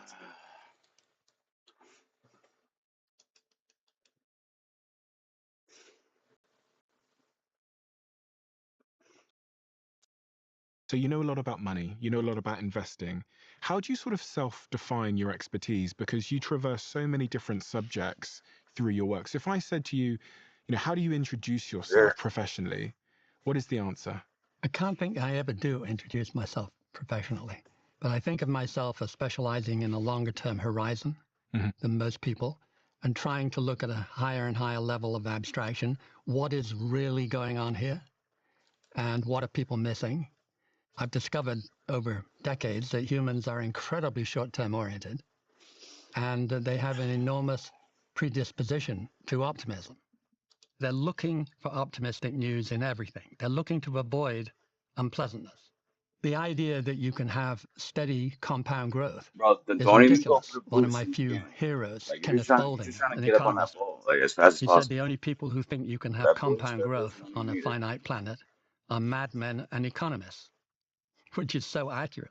Economists simply believe you can have growth If I'm always, the one gonna and like I'm everything going for comes the ball down to first, you just just like sneaking price. right behind One me. of the things you're Just see where famous for that ball talking fucking about go. is this idea of bubbles. And we're living in a moment where everybody's talking about the subject of artificial intelligence and everyone's getting very excited by it. Some people are getting very pessimistic about the impact it will have on society. The fuck? I wanted to start there because it's an area where there is rife optimism on one side of things, but there's also a lot of money plowing into the market, which is, I guess, in your view, making things prone to collapse. What's your view on artificial intelligence? Well, you said you're good at understanding what people are missing. What is it that people are missing? Well, first of all, let me say, I think artificial intelligence is right up there with the railroads. It's one of the defining great ideas I just of told the you, last you're creeping couple behind me. hundred years. It's going to You change don't need to everything. go for that boost. And that is critical. If you mean to have a bubble, people think that a bubble is mainly because it's a scam, and nothing could be further from the truth. The great bubbles always occur around the very most important ideas. So the railroads, everyone could see that it would change the world. And everyone wanted to put their money in. And everybody put their money in. They overinvested. And even though the railroads were a spectacularly powerful idea, the railroads collapsed as stocks and everybody lost a ton of dough. The same with the internet. And then out of the wreckage, the railroads changed the world and the internet This one in front of you. There you go. Good shit. changed the world. What we have to remember is that in '99, Amazon went up 6 or 7 times. In the crash, in the tech bubble, it went down 92%. As I like to say, check it. It's such a remarkably large number. And then out of the wreckage, it inherited the retail world. And that's how it works. The greater the idea, the more obvious the idea, the more money goes in, and the bigger the bubble, and the bigger the bust. And are we on the verge of a collapse with AI? And when I say verge, I mean over the coming years. If you look at the data, it would be compatible with history for the peak to be very soon. Everything is in line. This is, Oh, I told you, I think, the don't biggest go for the fucking investment boost. bubble in American history. Go The indicators of behind me, dog. pure, crazy euphoria, like SpaceX, are all over the place. SpaceX defines as its addressable market a quarter of the global You GDP. hear me, right? You know, it talks about endless opportunities mining asteroids. It will be in 50 years, people, and 100 years, people will look back and tell stories about SpaceX and its prospectus, like they tell stories about the South Sea bubble. You know, an enterprise of such enormous value, but it cannot at this time be revealed. I want to keep on this train, but for the viewers that don't know your experience, we should probably pause and just tell them your experience, because that's the reference point, but also gives you credibility and authority to speak to this. What have you done with your life? Well, I got into the investment business in 1968. There were very few serious people in the investment business.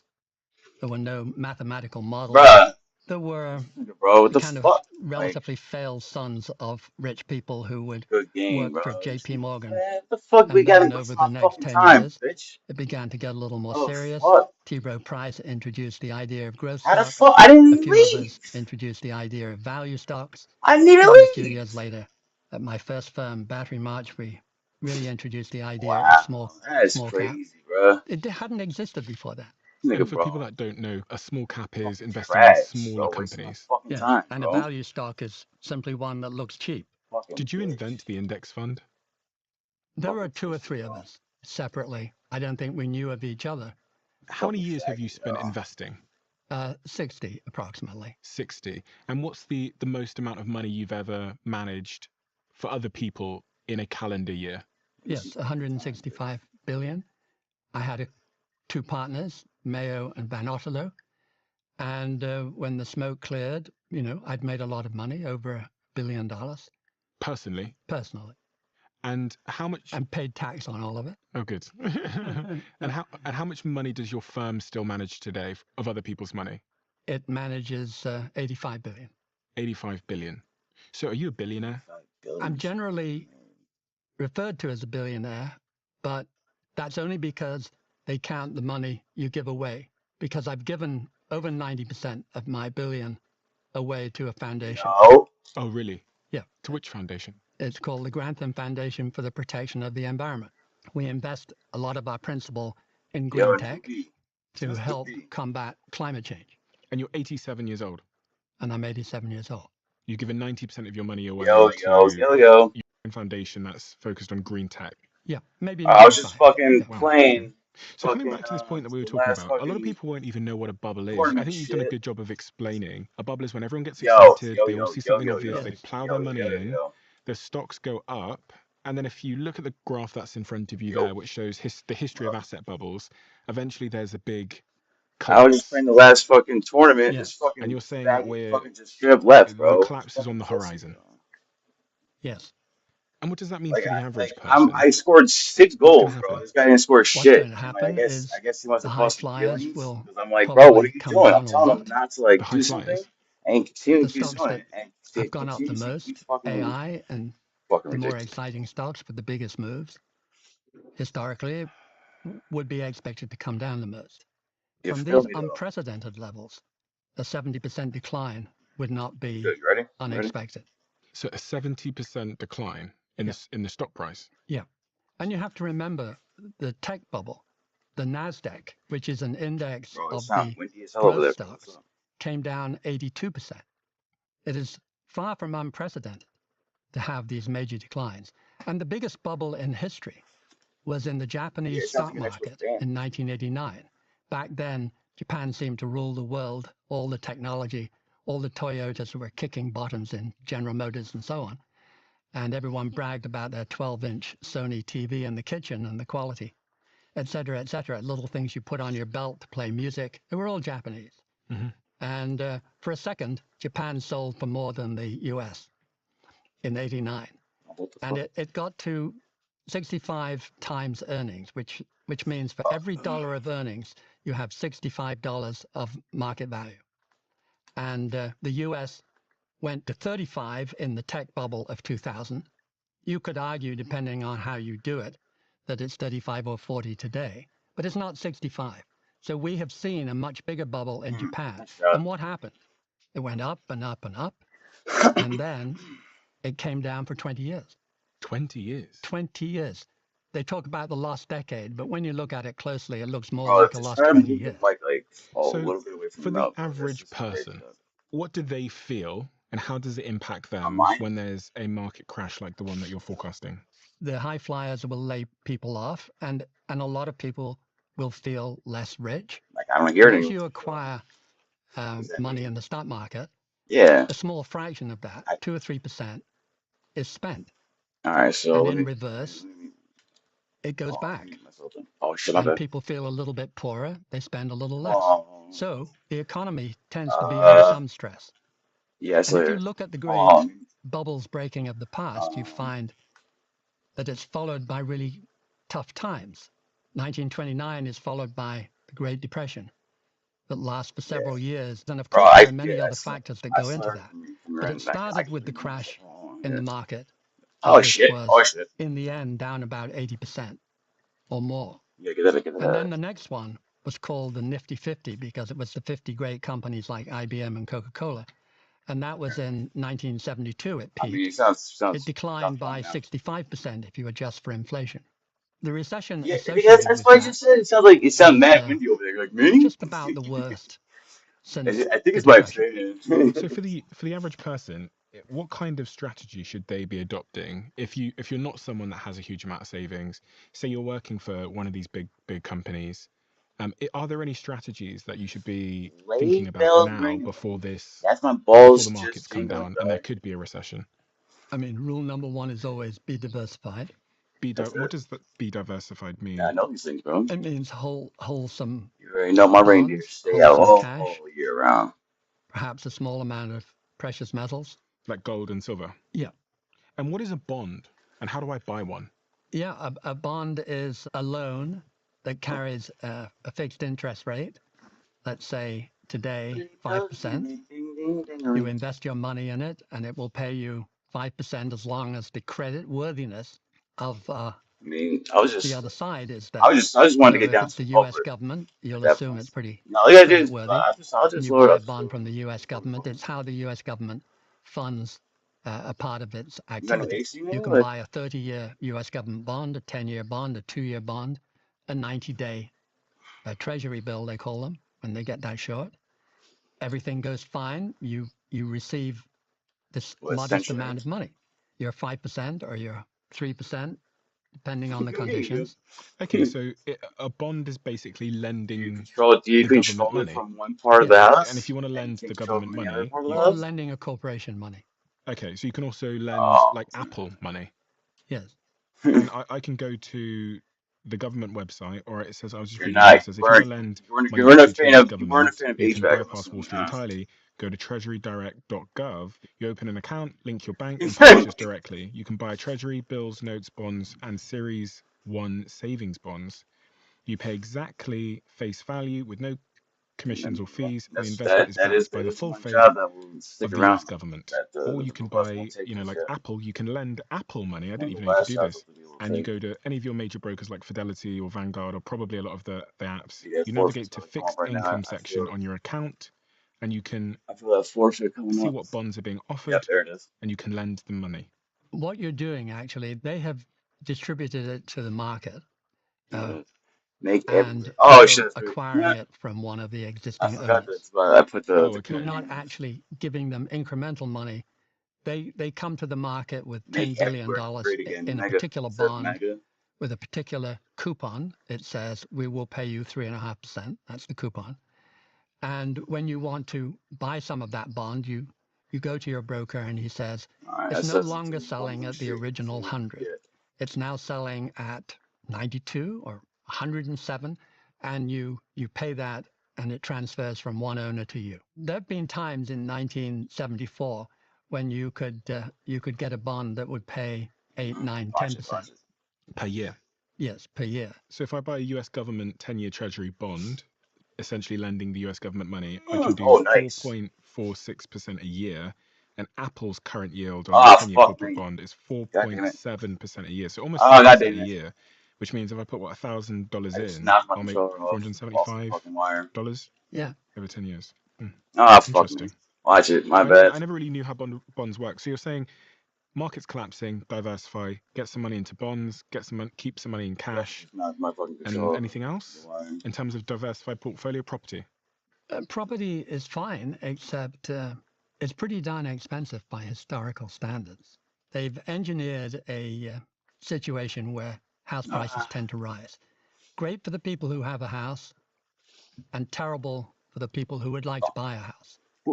Back in '94 in England, a typical house sold for 3.4 times your family income. That was about as low as it had been for 50 years. Oh, And then from '94 until today, it rose from 3.4 times to over 10 times, depending on where you live. And at 10 times income, a reasonable young couple are in big trouble. they can't really afford to buy a house. And that same high prices are reflected in rents. So they're really squeezed on living costs. And the There you same go. is true, Ah, get even in there. worse, Fuck. in China, in Canada, Australia, Damn it. most of Europe. I House thought it was prices have automatic. simply been allowed to go up for the last 30. They didn't, traditionally, they traded Watch it. flat or down 60, Oh, 70, I can't 80 go away years from it. until 1994 in the Fuck, UK. my bad. But since then, house prices have risen everywhere. So are you expecting house prices to come down sharply? I think I heard you say that they might come down 30%. I couldn't Even hear if they come down 30%, they're really still very expensive, aren't they? That would be, they'd come down to 6 or 7 times family income. They'd still be twice what they used to be in the good old days. So I've got diversify, I've got reduce your position. Oh, gosh, the fucking... There is probably going to be a bit of a job disruption as well. And particularly if you have to own stocks, own them outside America. Don't own US stocks. That's a nice, simple strategy that you can act on. Why? They're much cheaper. And since the beginning of last year, they have handsomely outperformed the US. Foreign stocks. Foreign stocks of emerging countries, of European countries, Japan, Oh, Canada, nice. Australia, and so on. You can find good broad indices, kind of the world ex-US, Okay. or emerging markets. And Invest outside of America. yeah, I'm sure they'll muddle through okay over the next 10 or 20 years. And I am not confident that the US will do that. You're not confident in which part? That the I'm US not confident that US equities will be intact in 5 years, 10 years. So a US equity is a US stock. Yes, Why aren't you confident that they'll be intact in 5 or 10 years? because they're so badly overpriced today. Back in the tech bubble of 2000, we had a 10-year forecast for US equities of minus 2% a year for 10 years. And they came out with minus 3. The period from 2000 to 2010, you simply lost money in the US market. 10 years later, you had less money than you started with. And this is a higher price market, I believe, than 2000. So you think it's going to be even worse? In Japan, you went 20 years. You guys love watching You replays, went huh? 30 years, and you still hadn't gotten back. It took 35 years for the Japanese market to recover. So what are you saying? What I'm saying is it's quite typical to get beaten around the head in the stock market when it becomes crazily over, Oh my god. as it is today, and that it's a very good idea to take some responsibility and watch your tail. Now, let me just say, you will not receive the advice from investment advisors Nice. to get your tail out of the market, ever. It is not good business for them to do that, and they will not ever say it to you. So from 1929 onwards, the Goldman Sachs of the world get out of have here, bitch. never said to you, get out of the market, it's overpriced. Never. So they went through the crash of 29. Get in there, They bitch. went through the Let's crash fucking go. of the Nifty I had 50 no in more boots left 72. to do. The Hey, crash shit. of I left 2000 it in the all, I tech left it bubble. all in the They air. never, ever Left it say all it in the because air. it's bad business. If you fight a bubble, you lose a lot of business. And Hey. because the uncertainty of the timing is so great, the client's patience Oh, here we go. It's my favorite. is Ah, shorter fuck. than the uncertainty of the market. So sooner or later, you will be advising people to be careful. The market will keep going and going and going like it did in Japan. You're saying that the people that manage money on a global scale, they have no incentive to tell you that the market's about to collapse, because Oh, if there they it is. did, their clients would withdraw their money and they wouldn't get their fees for managing that money. So what they do is they keep telling you things are going to be fine and optimistic, Yes. but you have to kind of see through that yourself because they have an incentive structure which isn't aligned with yours necessarily. It may also be the case that those very people who understand these economic bubbles and cycles, they themselves are adopting a different strategy with their own money. But at the same time, they're probably going to be telling you that everything's going to be great for a long time. If you'll allow me to tell a story on this very topic. In the 98, 99, the tech bubble, so-called, the run-up to the top, I got into a lot of debates with the bulls. I would say it's horribly What the fuck are you overpriced, and they doing, would say, bro? What's a bull? a bull is someone who is extremely optimistic about the stock market, Oh, Okay. and a bear, someone who is bro. pessimistic or careful about the market. There were 1,200 people in the audience, and it was the annual bash of the Society Bitch. of Analysts. And I asked before my turn at the debate, please put your hands up if you consider yourself a full-time stock market expert. 400 hands went up. I had people counting. And I said, I've got two questions for you. One, if the market, which is currently 31 times earnings, was to go back to a more normal 17 times, would it guarantee a major bear market if it happened anytime in the next 10 years? A major down market. Yes, if it went from what was then 31 times earnings, every dollar of earnings sold for 31 times in the market, and the more normal average was closer 15, 16, 17. And I used 17. If it went down to 17 anytime in the next 10 years, would it guarantee a major bear market? All 400 of them said, yes, it would. If it happened, it would guarantee a major bear market. And then the second question, of course, was, and do you think it will happen? And less than 1% thought it would not happen. 99% plus thought the market would go down, therefore guaranteeing a major bear market. And this was the engine room of all the Goldman Sachs and the Morgan Stanleys and the JP Morgans, all the great investment firms giving advice in America. The engine room who work for them, the guys doing the analysis, doing the work, all believed in data that guaranteed a major bear market, which happened.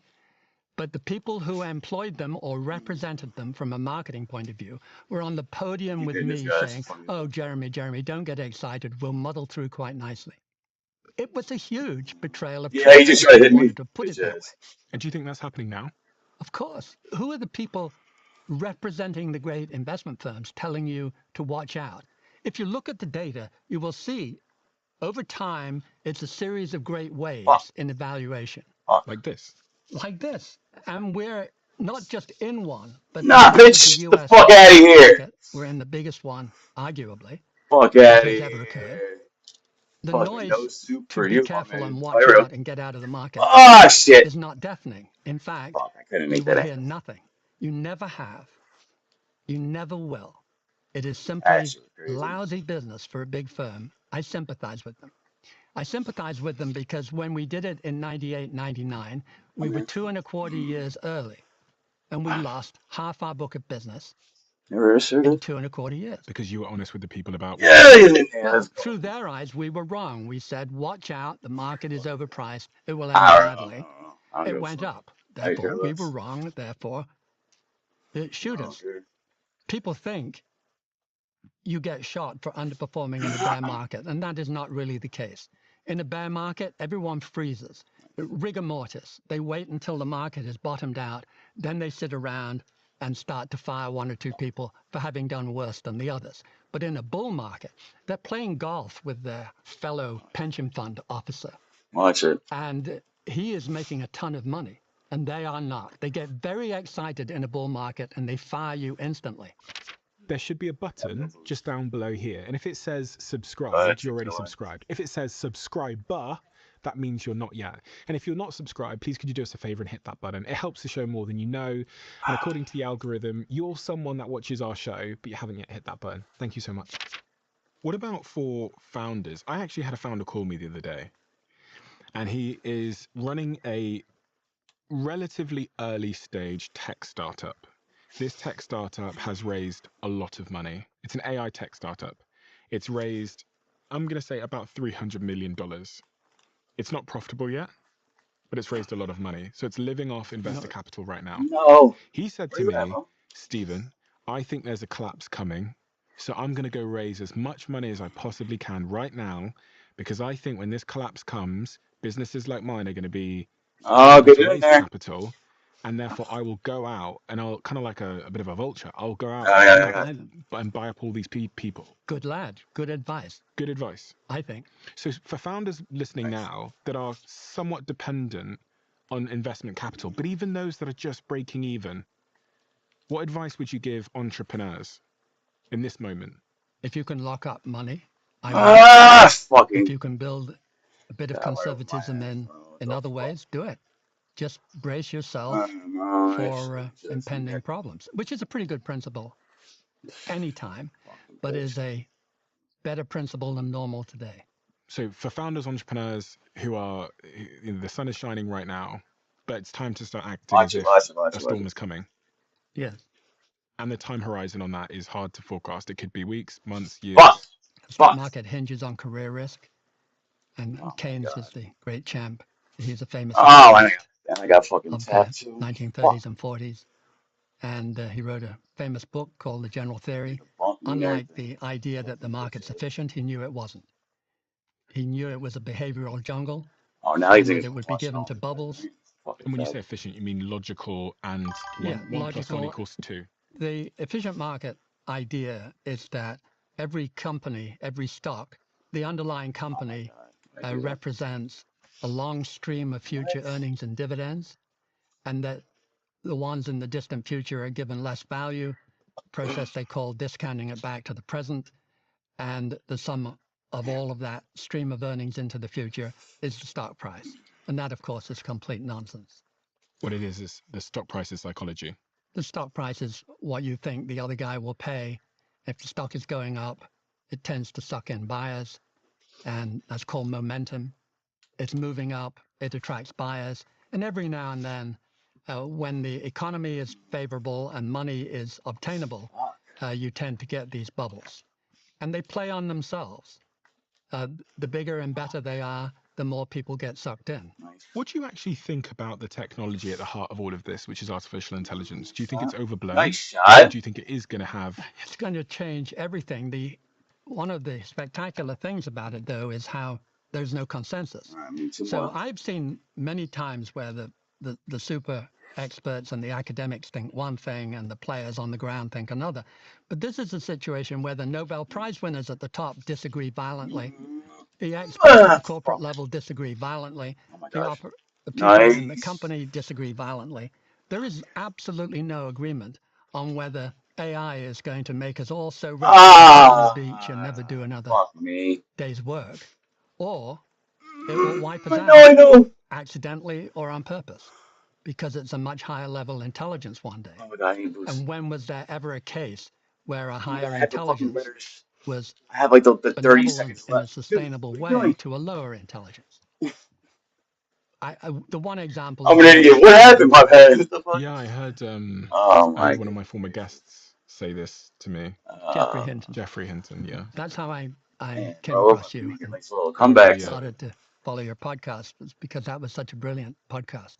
It was so fascinating to me, and I followed his work and thoughts thereafter, and I realized that he now cites this example of mothers and babies being the only example. I don't know, for me it still doesn't hold well. The wind came out of my sails, bro. Because at the end of the day, some mothers aren't that nice to their babies sometimes. There is an eternal instinct. We don't got it, nigga. Building 6 an seconds eternal left. instinct into AI. That's what you should do, Jeffrey Hinton. I'm realistic, bro.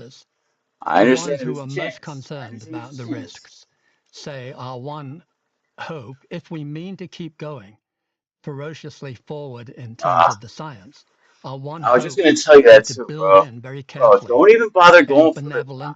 I never go for the boost. It would not I never go for the boost. All I'm doing, I'm lurking right behind the person that's push ahead. The ball. We're just pushing ahead, and that is going to be extremely risky, isn't it?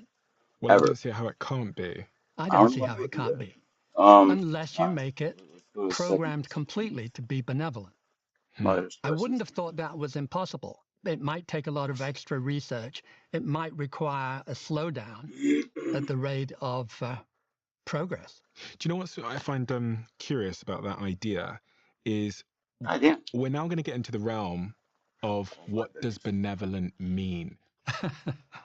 And that feels like a risky business, because what's benevolent to you and your, I don't know, your religious beliefs or where you come from might not be benevolent to someone else. That's right. You have to get them to accept a form of benevolence, which means, like the old robot laws of Asimov, that they can never do anything that they could construe as hurtful to humans. And definition of the word benevolence is the core desire to do good for others. It is the disposition to be kind, charitable, and focused on promoting well-being of the people around you. It's interesting because one of the new AI models called Claude has clearly been told to be benevolent. And there's this sort of online backlash taking place at the moment because even my Claude, when I speak to it sometimes late at night, it will say things to me like, "That's enough, Stephen, go to bed." And I'm like, what? And sometimes it gets the time wrong because the time on my computer might be off or something because I'm in a different time zone or something.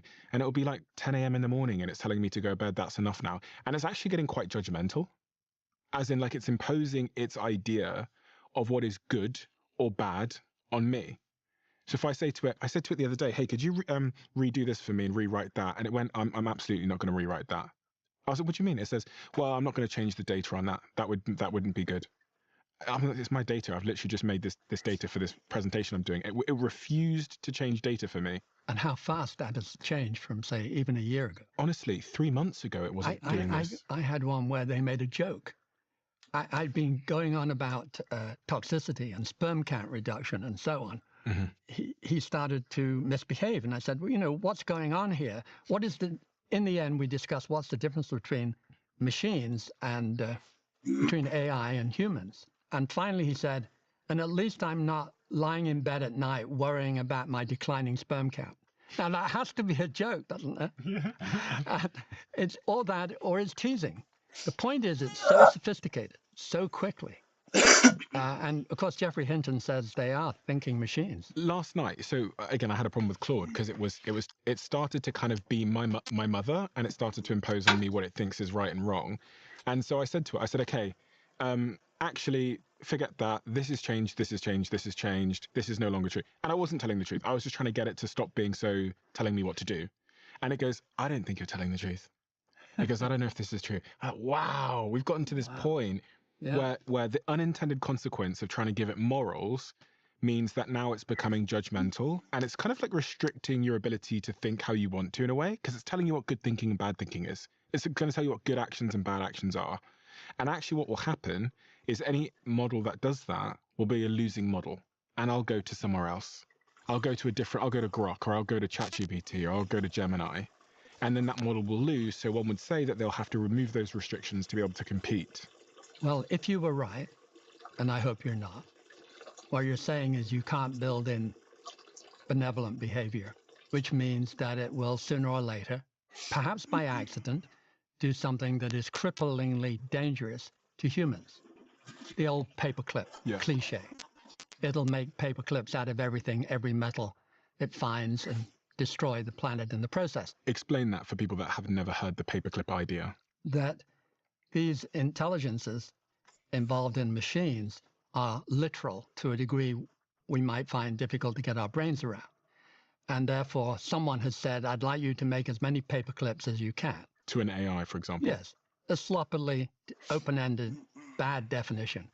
But then the machine, which by then has the means to do it, starts to make paperclips, and it keeps on going, and it needs metal, and so it runs out of easily available metal. It starts to collect metal that is not easily available, rips it out of your high-rise building, whatever. And really it's saying that the unintended consequences of a simple, good-meaning instruction can sometimes cause catastrophe that you didn't expect. Yeah. And this is the balance now when you're dealing with intelligence, is there's so much subjectivity to good, bad, wrong, right, and so many unintended consequences that, for me, all you need is stretch time, and the probability of something bad happening is almost inevitable. Yeah. Over a longer time horizon, 20, 30, 40 years, of well-meaning people that couldn't spot the unintended consequences. I mean, social media is a good example. I mean, I question basically the well-meaning bit. They're now trying to maximize.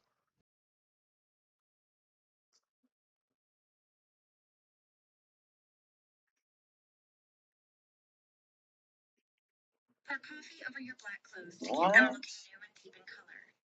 First, mix 3 tablespoons of coffee with boiling water, then soak your clothes in the mixer for 30 minutes. No way. Coffee acts as a natural dye, enhancing the depth of... No way.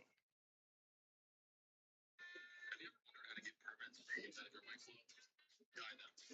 Step 1 is to boil some water. We're going to use red black dye because it's the most accessible and works best on whites.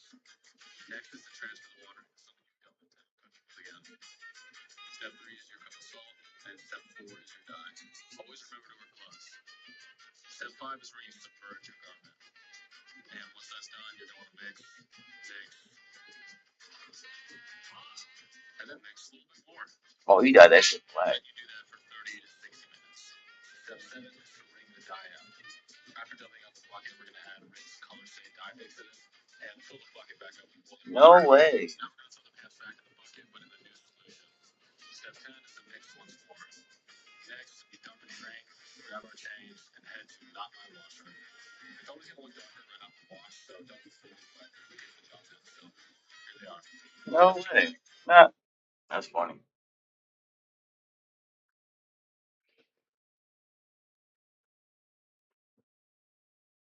Do you have faded black t-shirts you want to revive? Try this out. Not black though.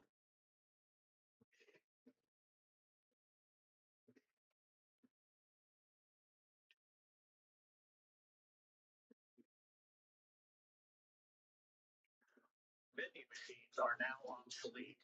Meet their replacement, Smart Marts. AI-powered microstores open with your phone and let customers shop instead of just print. Bringing you info at the speed of now. What's today's instant insight? To restore faded clothing colors, try soaking them in a solution of water and vinegar. Add 1 cup of vinegar to a bucket of water and let your clothes soak for 30 minutes. Wash them as usual. You can also use salt and water by mixing 1/2 cup of salt in a bucket of water. Let your clothes soak for 30 minutes and then wash them. These natural methods can help revive lost colors effectively. Our quest for knowledge never ends. Thanks for being part of today's discovery. Subscribe, like, and share to join us on the next one. Oh my gosh.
Come on, bitch.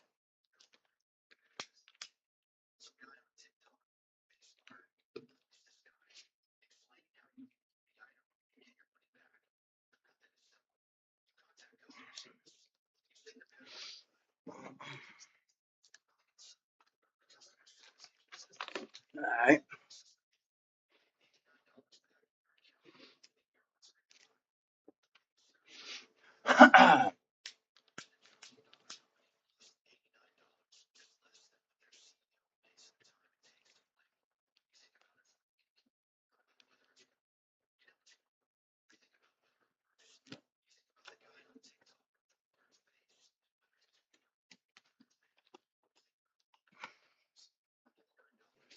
Y'all ready for this? Alright, let's get her done.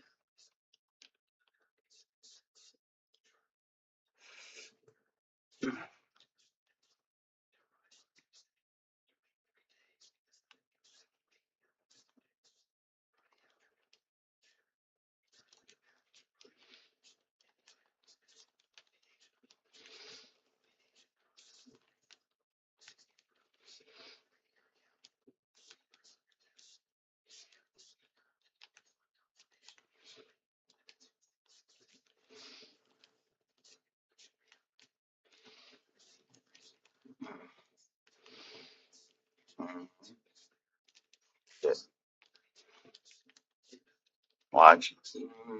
Fuck. You're good.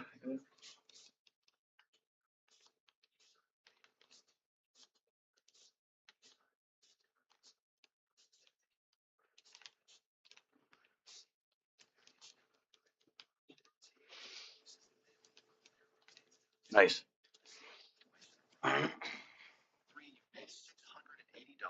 free items. Facebook Marketplace. 680.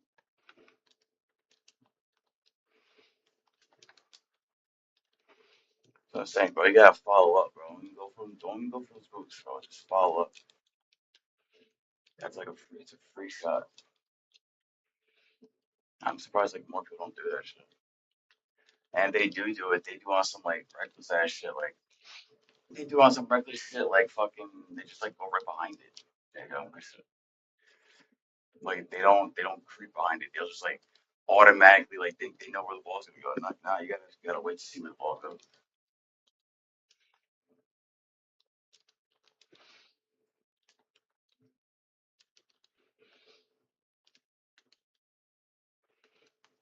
Don't miss it.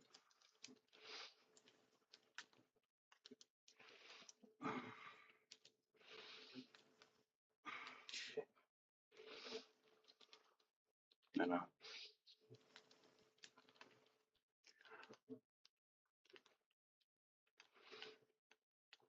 Too hard. Oh my god, I just bumped the shit out of me, bitch.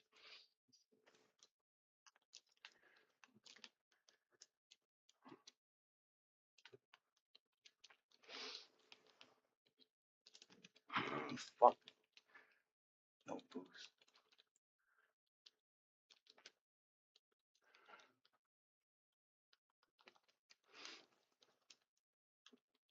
Fuck, I forgot you got fucking blown, man.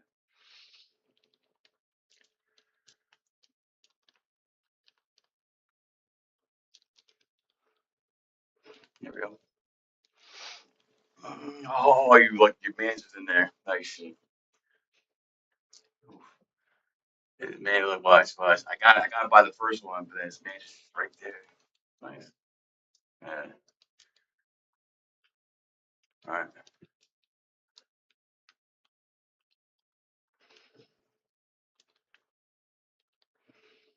Nice. Oh, there we go. Ah, too hard.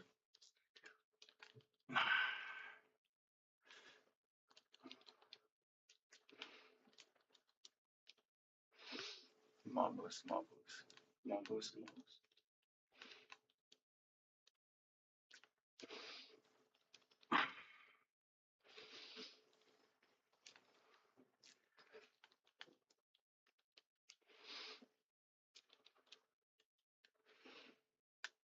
Oh shit. Oh. I got it. No, I don't got. There we go.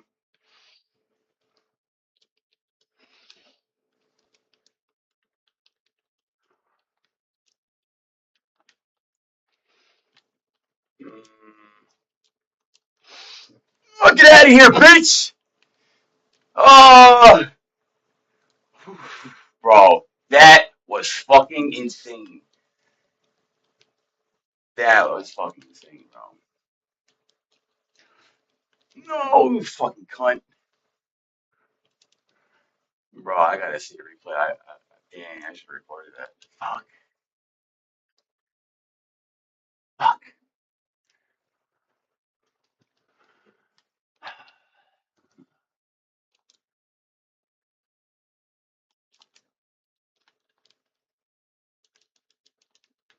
Damn.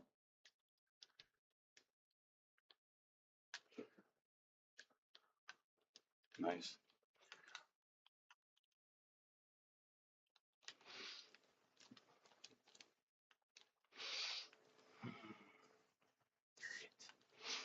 Nope. Nice.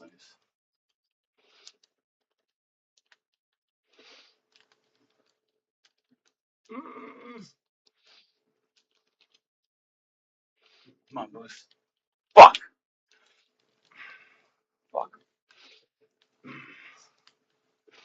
Nice. Ah, shit. I'm saying goal. No. Fuck. Yes.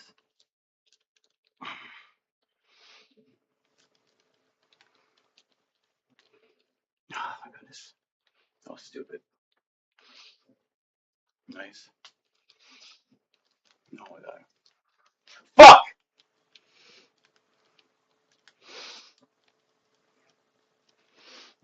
No, get a piece of it.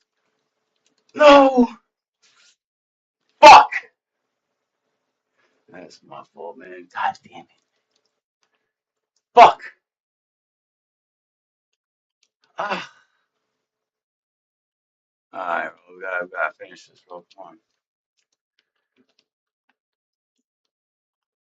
Oh, dude.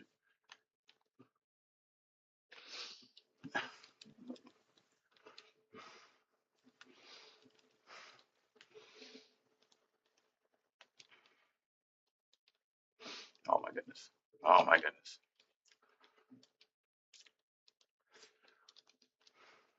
Alright, let's see. Oh, bro, creep up right behind me, bro.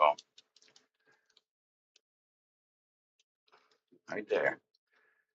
Alright.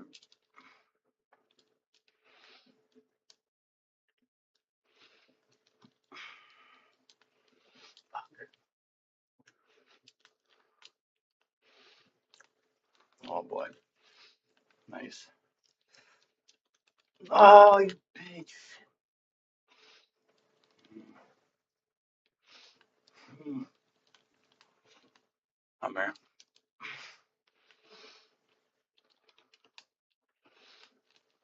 Nice. Alright.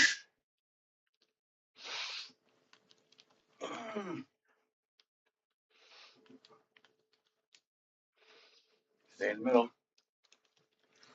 Oh my goodness. Oh my god, I didn't have to lose him. Fuck. Fuck. Fuck!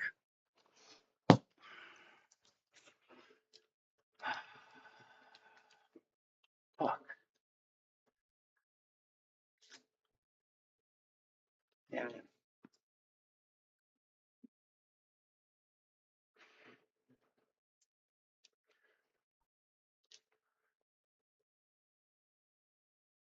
Damn. Fucking Chud. Chud the builder.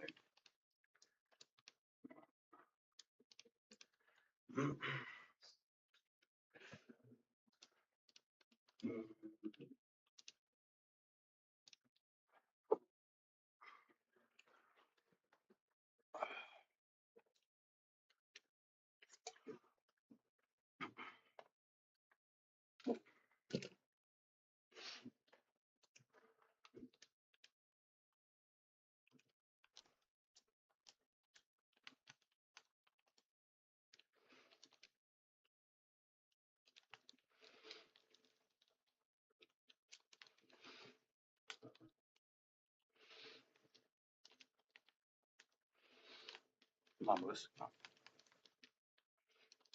on. Oh, shit. Bro, like right there, bro. You gotta go back more, bro. You gotta go back more and have the ball in front of you, dude. Like, uh,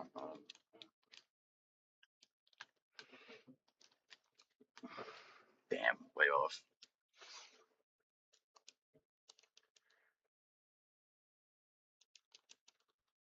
You're playing on keyboard? Uh,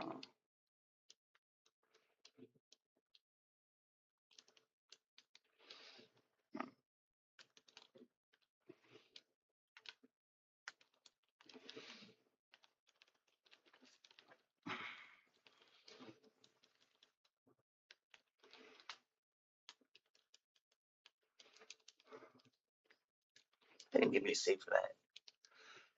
It's hard.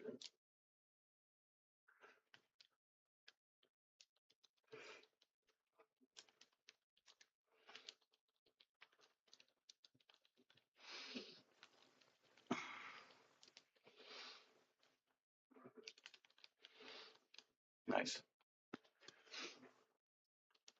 Oh, you guys are already talking shit? Wow, faking. Alright.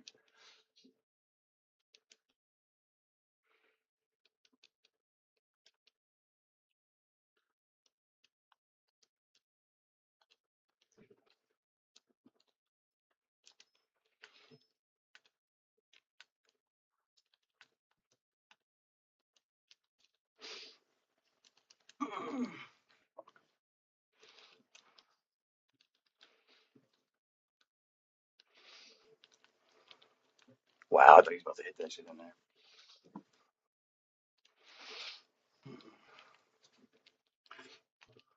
Well, nice. Yep.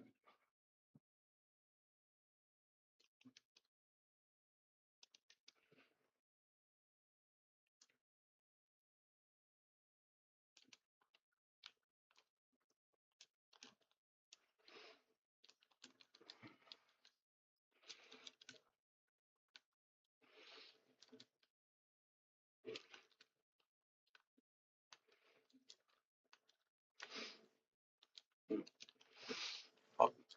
Nope. No, I know. No, no, no. Fuck, my bad.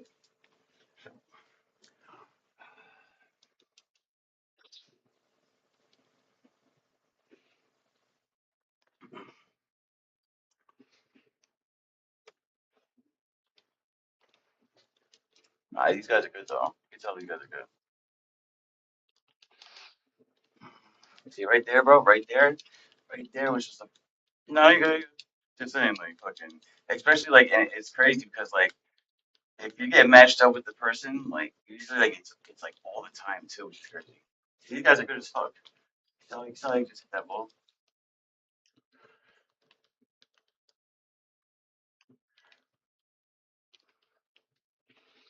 All right.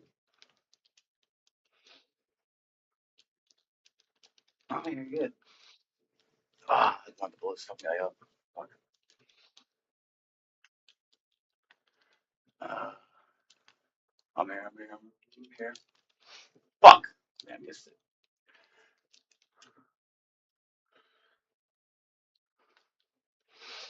Oh my god, I was fucking idiot. God damn it. I'm a fucking dumbass. I just pulled a U.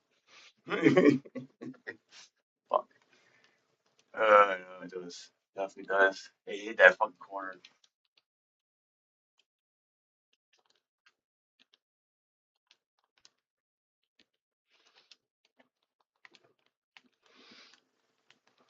Oh, fuck. Oh, fuck. Wow.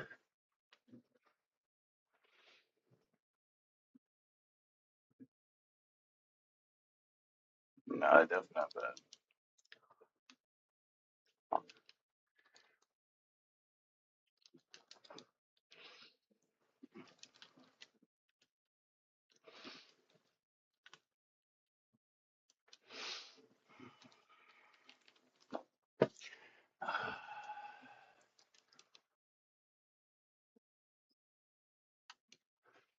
I'm good. I'm just,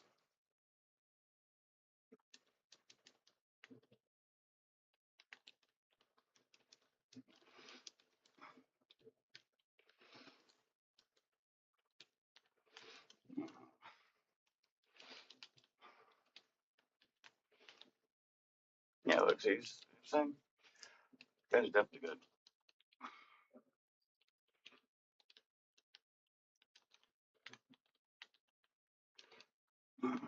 Fucking, fucking snuck that bitch in there.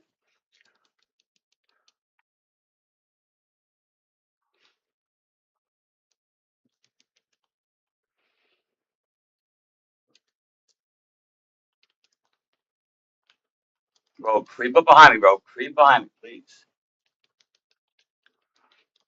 Like that wasn't a good example of like of doing it, but I'm telling you, bro. Like I'm telling you, like it's a free shot, bro. Like 50% of the time, bro, it's a free shot, and especially if the other team's not doing it, which is like 85% of the time they don't do it. It's a free shot because there's no point of getting that boost. Like you're gonna get it regardless. Oh, another free shot.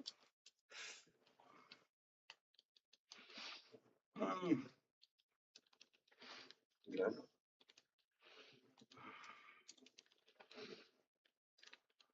Fuck. Mm,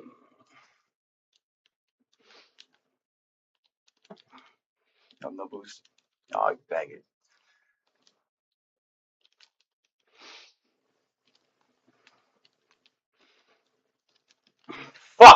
a fucking idiot.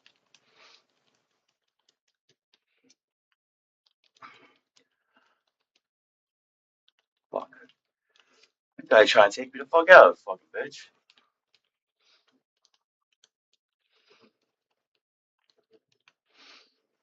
Oh, it's you? Oh my goodness.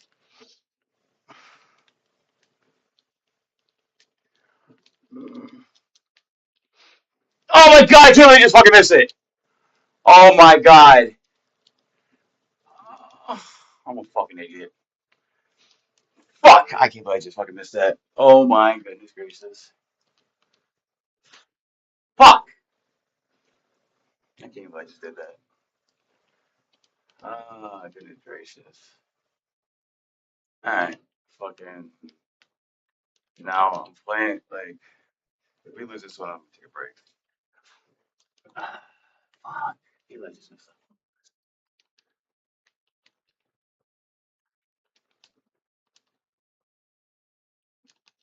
that. Boom, right there, bro. Right there.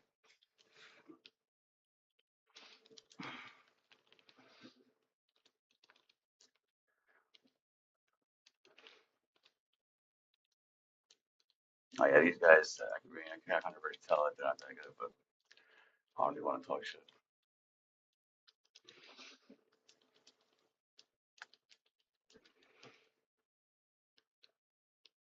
Uh-oh.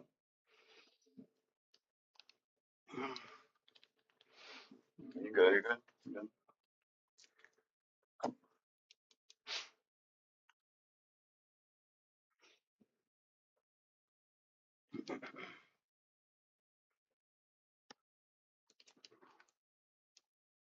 No, right now it doesn't even matter. The work receiving. Oh my god, this guy keeps hitting me.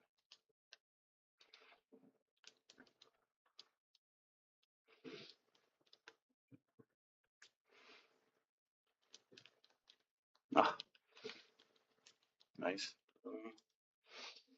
Couldn't do nothing with it.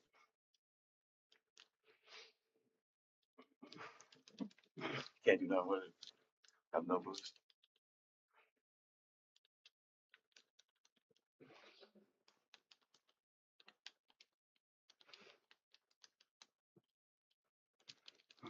Fuck, I hate that shit so stupid.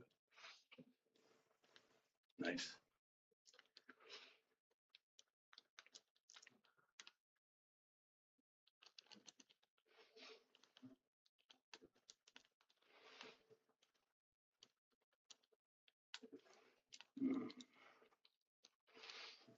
Oh, oh my gosh.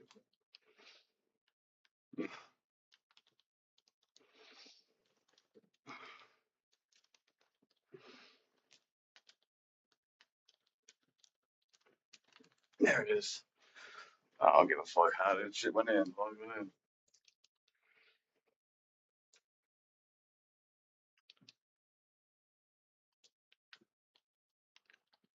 And I mean, like I would. I'm not even gonna tell you like switch up your that shit, like what you do, because like it won't even work. Like that shit won't even work. Like what I'm trying to do with you, like to keep because the way you come at it, the way you come at it is it's like impossible to have the ball just get like have a dead ball right there.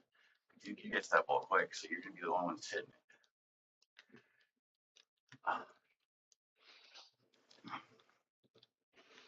yeah, because I get to it. That's how I go to it. Like I don't even try to take a chance. Like I don't double jump. I hit it like dead on. Fuck. Nice. I still try to follow up though. I'm saying because again, like for me, like getting the boost, like it's nothing. Like I'm regardless, I'm gonna get it. Like I'd rather take a chance on like potentially getting like a nice recut. Oh my god, yo, oh what the fuck,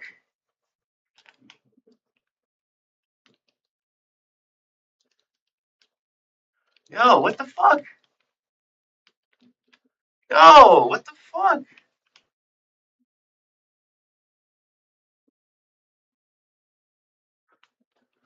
what the fuck. Oh my lord. You gotta be kidding me, right?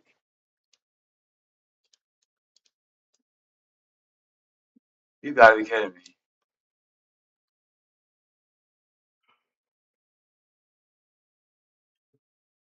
Wow, bro. Yo.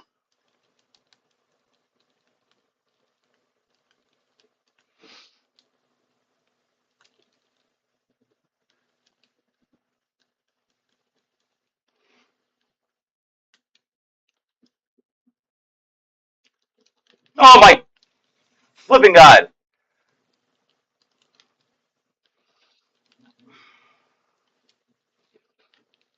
What the fuck is that doing?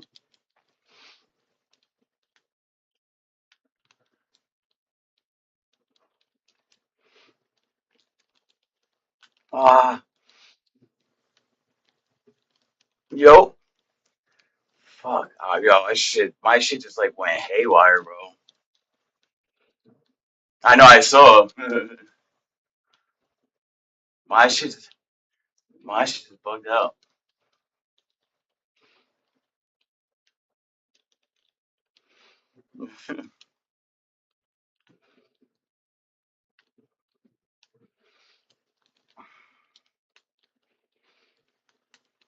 No, don't count the chickens before they hatch, bro. Oh shit.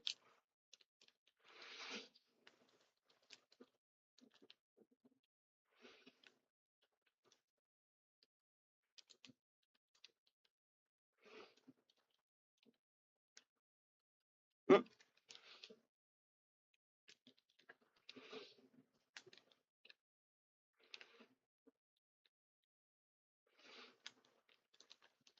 Oh, really? You just fucking. I hit it too. I just.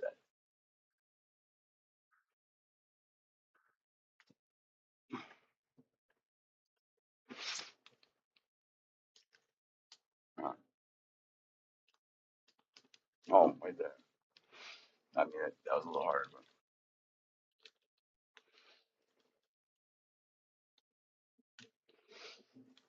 yeah.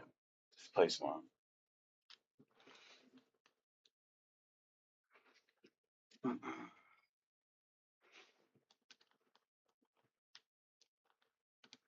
Oh, let me take fucking get my fucking feet underneath me over here.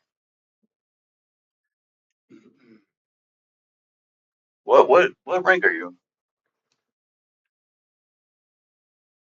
Oh, you're still unranked. We're playing. Yeah, I'm only gold 2. And they're putting us up against whatever that store is. Is that platinum? I guess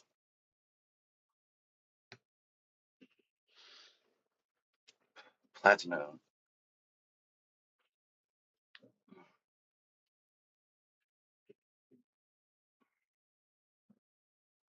What do you usually play? Threes?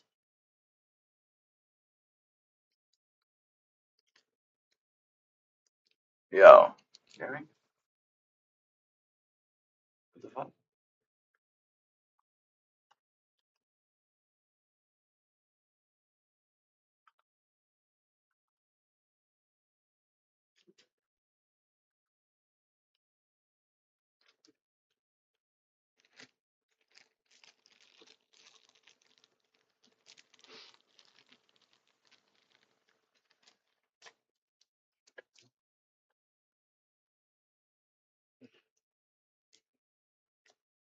What happened?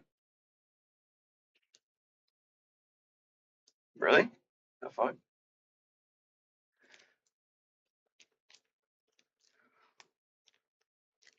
Oh shit. True. Sorry.